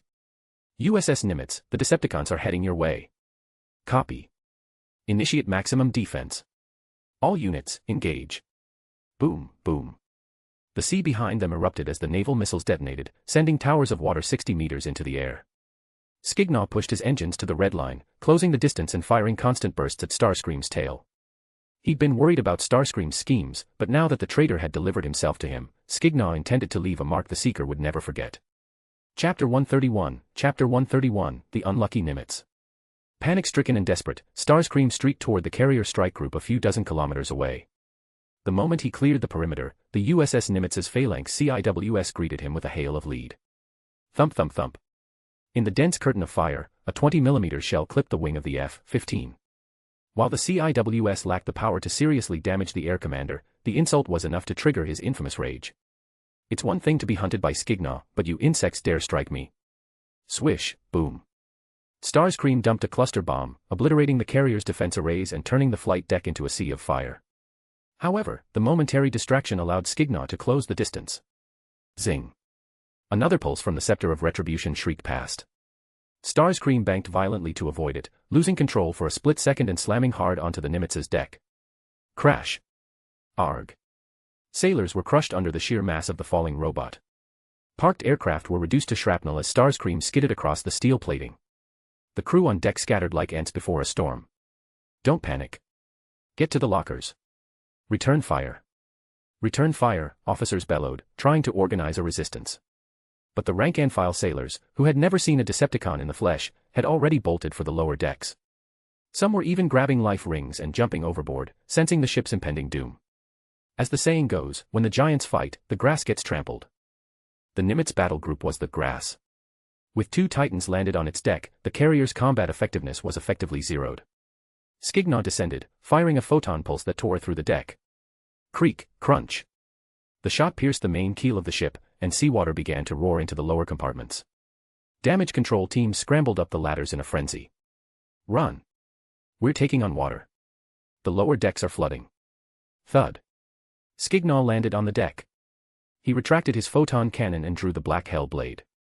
Lord Starscream, you look like you've seen better days. Skignaw walked slowly toward the Seeker, ignored the screams of dying humans. His optics were fixed solely on Starscream. He remembered the humiliation Starscream had dealt him in the lab when he first woke up in this world. It was time to settle the debt. Skignaw. Starscream's right arm shifted into a dual-bladed chainsaw, the teeth whirring with a lethal hum. I admit, I underestimated you. Hate burned in Starscream's optics. I built you. I created you. I should have crushed your head in Scalpel's lab when I had the chance. Despite his bold words, Starscream's eyes darted around, looking for an escape. He still didn't understand how Skignaw had broken his leash. Soundwave had informed him of the battle in Alaska but had conveniently left out Scalpel's role in freeing Skignaw. Soundwave's game was simple: keep the commanders fighting. A Decepticon army that was internally divided but loyal to Megatron's eventual command was exactly what the orbital officer wanted. Skignaw, die. Starscream lunged. Skignaw raised his blade and met him head-on. Clang. Sparks erupted as the black hell blade met the whirring saw. Both were jolted back by the force before clashing again. The weight of two commander-class warriors brawling on the deck accelerated the Nimitz's sinking. Nearby escort ships, destroyers and frigates, watched in horror, unable to fire for fear of hitting their own officers and crew. "Captain, we have to evacuate. The ship is going down," the executive officer pleaded on the bridge. But a captain does not abandon his ship easily. No matter the pleading, he remained steadfast. "I'm not going anywhere." Seeing no choice, the XO signaled to the security detail. The captain was tackled and hoisted into the air. "You, MMPH, let go. Move. The lifeboats are away.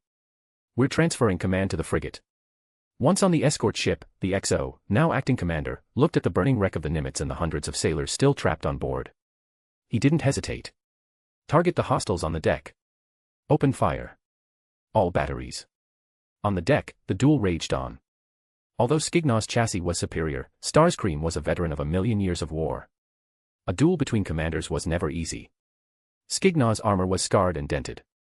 Dark energon red fluid leaked from deep gashes in his joints. But Starscream was in much worse shape. Already injured from the dogfight, the shoulders of his delta-wing torso had been shorn off by the black hell blade, and his faceplate was a shattered mess after a direct punch from Skignaw. Bam. "Lord Starscream, that punch was for the lab," Skignaw rumbled. "Skignaw." Starscream stumbled to his feet, a cunning glint in his damaged optics. "You, die." He raised his arm and unleashed a point-blank volley of missiles. I've been expecting that." Skignaw flared his energy shield and readied his blade for the next exchange. But before they could clash again, the surrounding fleet opened up. Shells began to rain down on the Nimitz, capping the carrier in a shroud of black smoke and fire. The proud vessel finally began its terminal plunge. Starscream backed away from the explosions. "Skignaw. How about we deal with these annoying flies first?"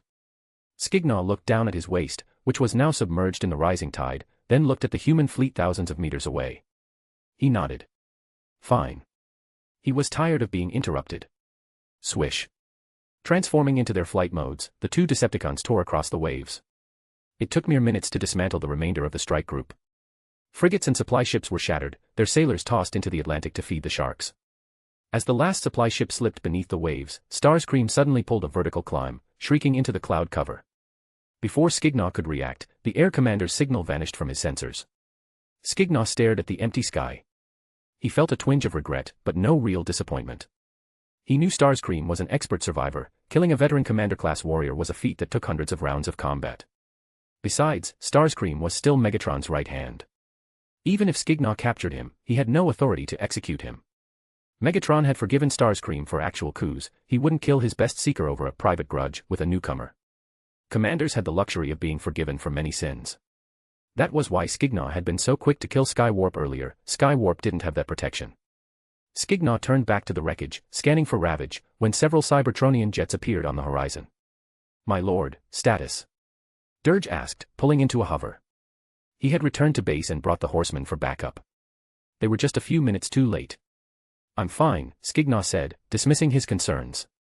His armor was a wreck, but his core systems were intact. With enough energon, he'd be repaired in days. "You're just in time," Skignaw said, pointing to the debris of the drone jet Starscream had brought. "Salvage those frames. Take them with you. Then, follow me." Skignaw cut his thrusters and plunged into the ocean with a massive splash. Chapter 132, Chapter 132, Megatron's Resurrection. The Laurentian Abyss, Deep Sea Floor. Over 10,000 meters below the surface, a towering chassis lay silently on the lightless seabed, encrusted with rust and deep gouges. The frame was a ruin, missing chunks of armor and skeletal limbs, bearing the scars of the brutal execution that had ended its life. Strange deep-sea flora had taken root in the crevices of the metal, and two giant squids were wrapped around the head, partially obscuring a dull, lifeless mechanical eye. A beam of light cut through the eternal gloom. Ravage, equipped with high-intensity searchlights, moved slowly toward the remains. Splash. Stirred by the artificial light, various deep-sea organisms scurried for cover, kicking up clouds of silt. "Lord Skignaw, I have located Lord Megatron." "Good. I'm on my way down, Ravage." Ravage's chest compartment opened, releasing the mini Decepticon Scalpel, who scrambled onto the giant frame and began his diagnostic crawl. As Scalpel worked, Skignaw descended through the crushing depths, followed by the 4 horsemen who were hauling the salvaged parts of the mid-tier Decepticon grunts. During the descent, Skignaw had spotted 2 human submarines lurking in the darkness. He didn't even have to move. Dirge fired 2 silent torpedoes, sending the subs to join the wreckage of the USS Nimitz on the ocean floor. Status, Scalpel. Skignaw asked as he reached the seabed. The team surrounded the corpse, their internal lights providing a flickering sanctuary of clarity in the abyss. Deep-sea creatures fled like rats from a flame. Chassis is severely compromised. I need parts. Scalpel shrieked after emerging from a gap in the chest plates. Skignaw nodded to Dirge. Dismantle the drones. In the original timeline, Megatron's resurrection required the sacrifice of the smallest Decepticon present. Skignaw, knowing this, had no intention of letting his own men be turned into scrap. He had brought the spare body specifically for this purpose. Yes, my lord. The horsemen brutally tore apart the mid-tier frames they had recovered earlier, tossing the components in front of Scalpel. Though the parts were damaged from the previous battle, they were more than enough to fill the gaps in Megatron's frame. With parts, I can mend him. Scalpel rubbed his metallic forelegs together and began the frantic process of grafting the knockoff components onto the leader. In the movies, Megatron's power always seemed to decline after his first death, Skignaw thought, watching the medic work. Maybe it starts right here. Using a pile of low-tier drone parts to fix a leader-class warrior, it's like putting a lawnmower engine in a supercar. Soon, amidst the sounds of clanking metal and welding arcs, Scalpel finished his work. It is done. He turned to Ravage. The shard. Give it to me.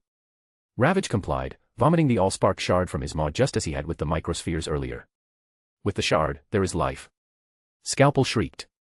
He climbed onto Megatron's chest, located the extinguished spark chamber, and drove the shard home. Hum. As if struck by a massive electrical surge, Megatron's body convulsed violently the moment the shard touched his spark. Arcs of pure white lightning crackled across his frame, followed by a silent, invisible shockwave. Thud thud thud. The pulse knocked the horseman back several steps. Skignaw braced himself, watching the movement. A moment later, 2 crimson lights flickered to life in the hollowed eye sockets. Megatron rolled over and stood up. Even under the crushing weight of 10,000 meters of water, his movements were effortless. Soundwave. Report. His first act was to contact orbit. Soundwave, ever the loyal servant, provided a detailed summary of everything that had transpired during the leader's absence. Afterward, Megatron scanned Skignaw and his team before igniting his thrusters and surging toward the surface without a word. Lord Megatron, welcome back, Skignaw said respectfully as they breached the surface. Behind him, the horsemen bowed their heads low. Megatron pulled a long strand of green seaweed from his jagged maw, his face twisted in disgust.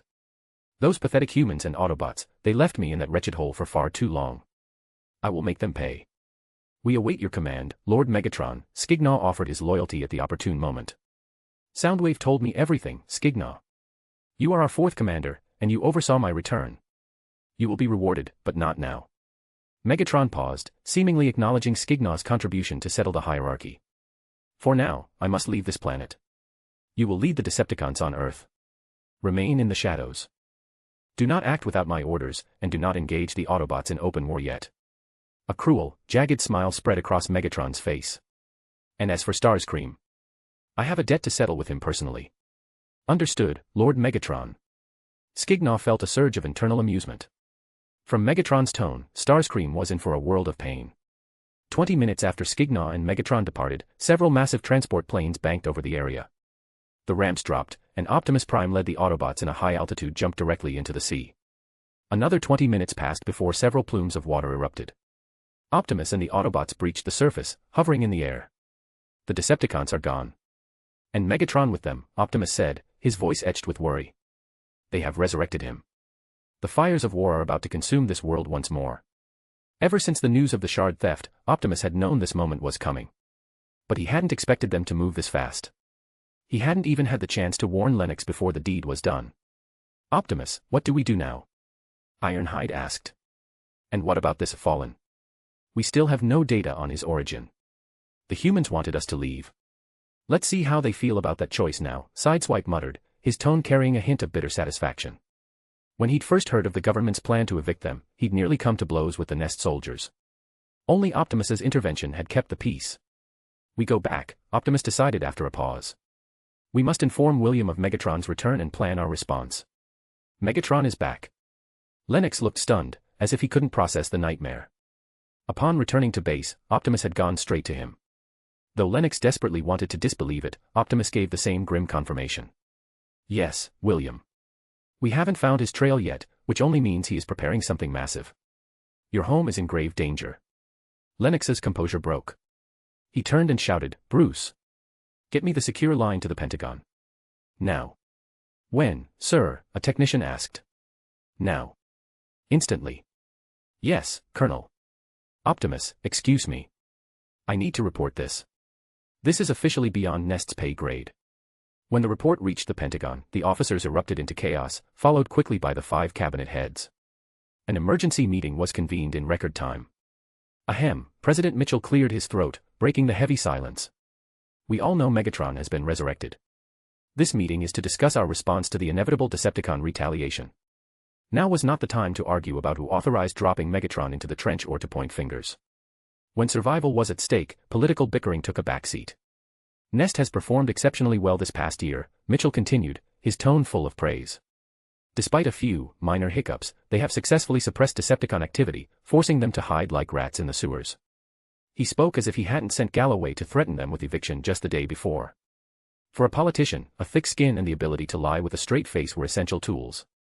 My recommendation is that we maintain our current cooperation with the Autobots and face this crisis together. Agreed. Motion carried. Seconded. A leaderless rabble of Decepticons was one thing. A unified army under Megatron was quite another. The cabinet members knew exactly where the power lay. Chapter 133, Lamar. Following the cabinet meeting, Clarice did not return to her office as usual. Instead, she took her private car and left the Pentagon. On the road, she placed a quiet call. Professor Hank, has there been any progress in the lab? My apologies, madam, a tired, aging voice replied. I can confirm the technology is genuine, but the experimental phase is ongoing. We are still some time away from formal results. For a civilization to master technology far beyond its own level was not a simple matter of copying a blueprint. It was a systemic overhaul. Much like giving a typewriter to a monkey, the priority wasn't the story the monkey might write, but first teaching it to read. After a few brief words, Clarice hung up. She hesitated for a moment before dialing a number with no name attached. The call was answered on the second ring, as if her call was just as vital to the person on the other end. Miss Alice, I need to see Mr. Skignaw.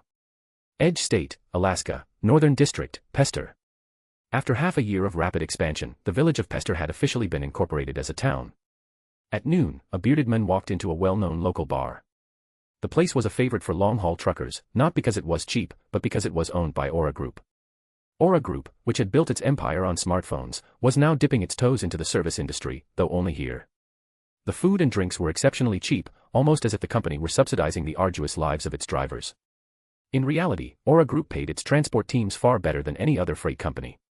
These drivers weren't hurting for money. The bearded man, Lamar, walked to the bar and ordered a drink. He began to scan the crowd, looking for a target. Lamar was an undercover agent for the FBI. A month ago, he had stumbled upon a suppressed file within the bureau. The file suggested that Pester, in the northern wilds of Alaska, was a hub for a massive smuggling ring. However, much of the data had been scrubbed. The record stopped at the location name. There were action plans for a raid on Pester, but no results, as if an irresistible force had stopped the investigation just as it was about to begin. This had piqued Lamar's interest. Years of fieldwork told him there was a conspiracy at play, collusion at the highest levels. Since Skignaw and Clarice had reached their agreement, Alice's resource shipments to the Edge State had become semi-public, often operating under the Aura Group banner with an air of total impunity. The two bases in Alaska didn't mine or drill for oil, yet they supported the daily energy consumption of over a dozen high-level Decepticons, including 2 commanders. Alice was the backbone of that operation. Because of this, it hadn't taken Lamar long to trace the trail back to Aura Group. Today, he was here to find out exactly what was in those crates being hauled into the wilderness. Another round, Leo. We unload tomorrow and head back the day after. Tonight, we drink. Cheers.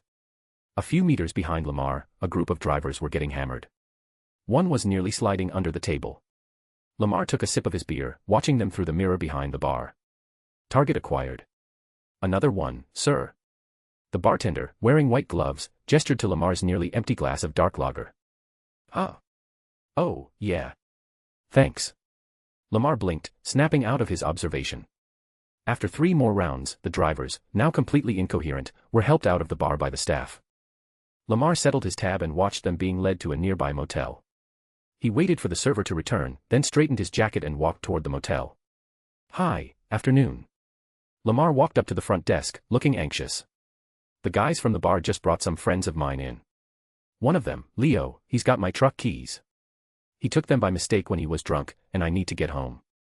The motel owner didn't buy it immediately. "A friend. What's his name?" "Leo." "Check the register." Lamar's tone was steady, perfected by years of lying to suspects. "All right, checks out." The owner closed the ledger. "But like you said, he's passed out. For the guest's safety and privacy, I can't just.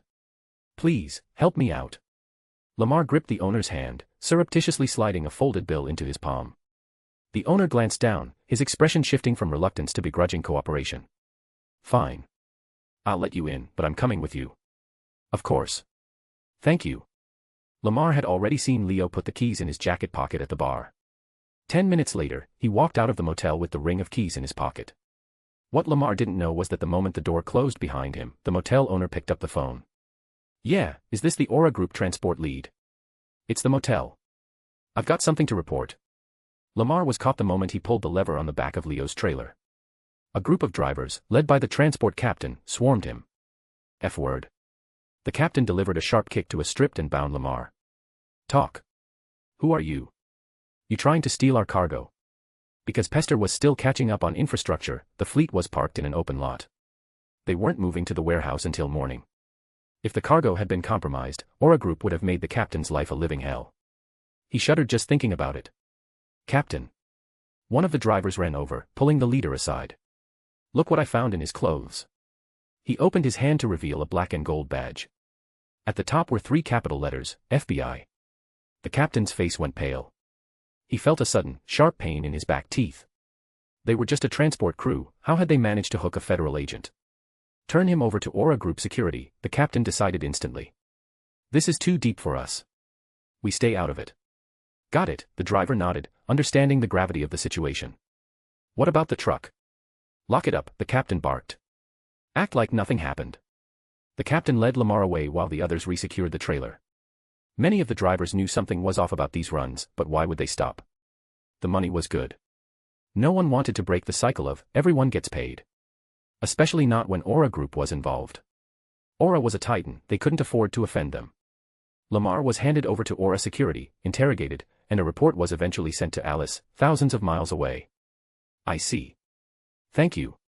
In her office, Alice hung up, her brow furrowed. With Clarice's protection, things had been quiet for months. No agency had been bold enough to come knocking. Lamar might be a small player, but his badge represented a much larger threat. "Alice, what is it?" Black Panther's form shimmered into existence in the corner of the office. He spent most of his time cloaked, acting as her silent, inseparable bodyguard. He took Skignaw's orders to the letter. After all, everyone knew, when eating, sit against a wall, when fishing, wear a helmet, and when having a meeting. Bring a robotic panther. Chapter 134, Meeting Clarice. Something came up at Base 2, Alice explained briefly. Also, our government contact, that high-ranking official Clarice, wants to see the master. She didn't specify why, but she seemed urgent. "I'll report it to the master immediately," Black Panther replied, pacing toward her desk, his metallic nostrils venting a plume of white steam. "Alice, you make the call on the logistics. The master said Lord Megatron has been resurrected, we need to keep our heads down for a while." Spending so much time in his beast mode had caused Black Panther to pick up certain predatory habits. Though he could transform into a humanoid form, he much preferred the freedom of running on 4 legs. "Understood, Black Panther. I'll handle it. Alaska, Base 1, Laboratory." "Alice, tell her I accept." Skignaw replied quickly. Despite his confusion as to why Clarice had gone through Alice instead of contacting him directly, he was curious. It had been a while since their last exchange. Stepping out of the lab, Skignaw looked at Dirge, who was standing guard. Black Panther was away, so it was the Seeker's turn to pull sentry duty. "Dirge, head to Base 2. Brawl has a human in custody named Lamar. Bring him to me." Aura Group Security Division had a branch in the town of Pester, near Base 2, and they worked closely with Brawl. While Onslaught had left with the Constructicon clones, Skignaw had kept Brawl behind as a heavy deterrent for the local facilities. Upon receiving Alice's report, Skignaw had already decided how to deal with the meddling agent. He would hand him over to Clarice. She had mentioned that the CIA had eyes on him once before, now the FBI was poking around. Neither agency was known for being easy to shake off. "Yes, my lord," Dirge replied, banking into the sky. Skignaw returned to the lab and stowed the scepter of retribution. He had spent weeks trying to reverse engineer its principles, hoping to mass-produce weapon modules for his lieutenants. But whether it was his own lack of specialized technical data or the sheer complexity of the relic's ancient science, he remained stuck at the threshold. He could use it, but he couldn't replicate it. He had finally decided to give up for now. The next day, Southeast Alaska. The meeting took place at the same secluded spot at the foot of the mountains near the border. The luxury motorcade was the same, but this time, Clarice found herself facing two titans instead of one. "Mr. Skignaw, who is this?" Clarice asked, her voice tight with nerves as she pointed at the towering seeker behind him. No human could remain composed when stared down by a cannon muzzle larger than their own head. "Don't be tense, madam," Skignaw soothed, gesturing for Dirge to lower his weapons. "This is one of my subordinates, Dirge." "Dirge?" Clarice whispered, her eyes returning to Skignaw.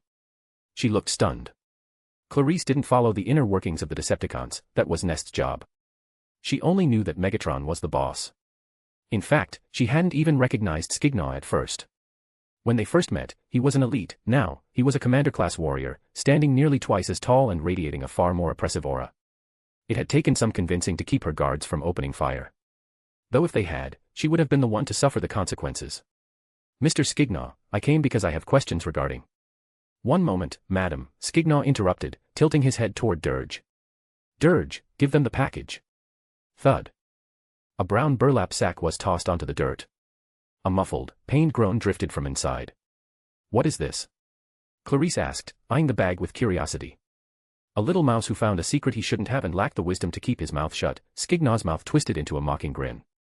He overplayed his hand. "Open it," Clarice ordered her lead security officer.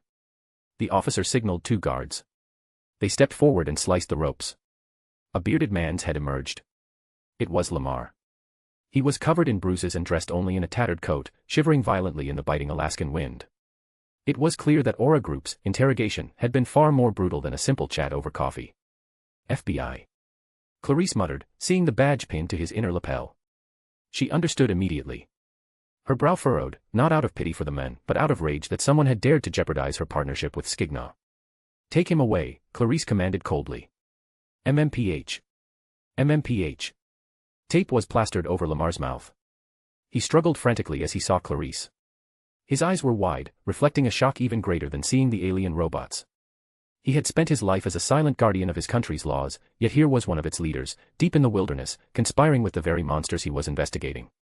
His worldview shattered in that moment. As he was dragged past Clarice, his eyes burned with a hatred so pure it was almost tangible, a silent scream of why. But individual justice is often a footnote in the ledger of collective interest, at least when the other side has the power of a commander-class Decepticon. Clarice waved a hand, and Lamar was stuffed into the trunk of a security SUV. His fate was sealed. "Now, madam," Skignaw said, turning back to her. "What was it you wanted to ask?" Clarice glanced at Dirge, but realized Skignaw wasn't going to dismiss his lieutenant. "I want to know who resurrected Megatron. And why." "It was me." "What? You?" Clarice froze, certain she had misheard. "Yes, madam. And for the record, the fleet patrolling the Laurentian Abyss. I took care of them too." Clarice had heard whispers of the fleet's destruction, though the military had clamped down hard on the news to avoid a national panic. But hearing it from the source was a different matter entirely. "Skignaw, why? Why would you bring him back? Do you have any idea?" "Watch your tone, madam." Skignaw leaned down, his optics flashing with a dangerous light. Clarice looked like the picture of elegance in her expensive designer coat, her face meticulously maintained to hide her age. But at this moment, she looked very small. I apologize, Mr. Skignaw. I didn't mean. Believe it or not, I'm a peace-loving Decepticon, Skignaw lied with a straight face. I find violence quite distasteful. Resurrecting Megatron was an order from someone even more powerful than him, someone I cannot disobey. His name is the Fallen. He is the founder of our race, and he is our true sovereign now. Skignaw didn't mind giving her a few scraps of intel. She'd find out soon enough. The whole world would. The Fallen. Clarice looked up. How strong is he? Compared to Optimus Prime or Megatron? It's hard to quantify, Skignaw mused. But based on history, he is a warrior who has lived for millions of years. He could defeat them both with ease. Millions of years. Clarice trailed off, lost in thought. Madam, Skignaw changed the subject abruptly. I hear your husband, Mr. Anton, is making quite a push for that big office in Washington. Clarice snapped back to attention, her eyes wary. Yes. But what is that to you? Then allow me to congratulate you in advance, Skignaw smiled, his expression unreadable. The next time he saw Clarice, he'd likely be calling her First Lady. According to the timeline, Megatron would return soon, followed by the Fallen. Another war was coming, one more intense than Mission City. And when the dust settled, someone would have to take the blame for the destruction. And someone else would be there to lead the recovery.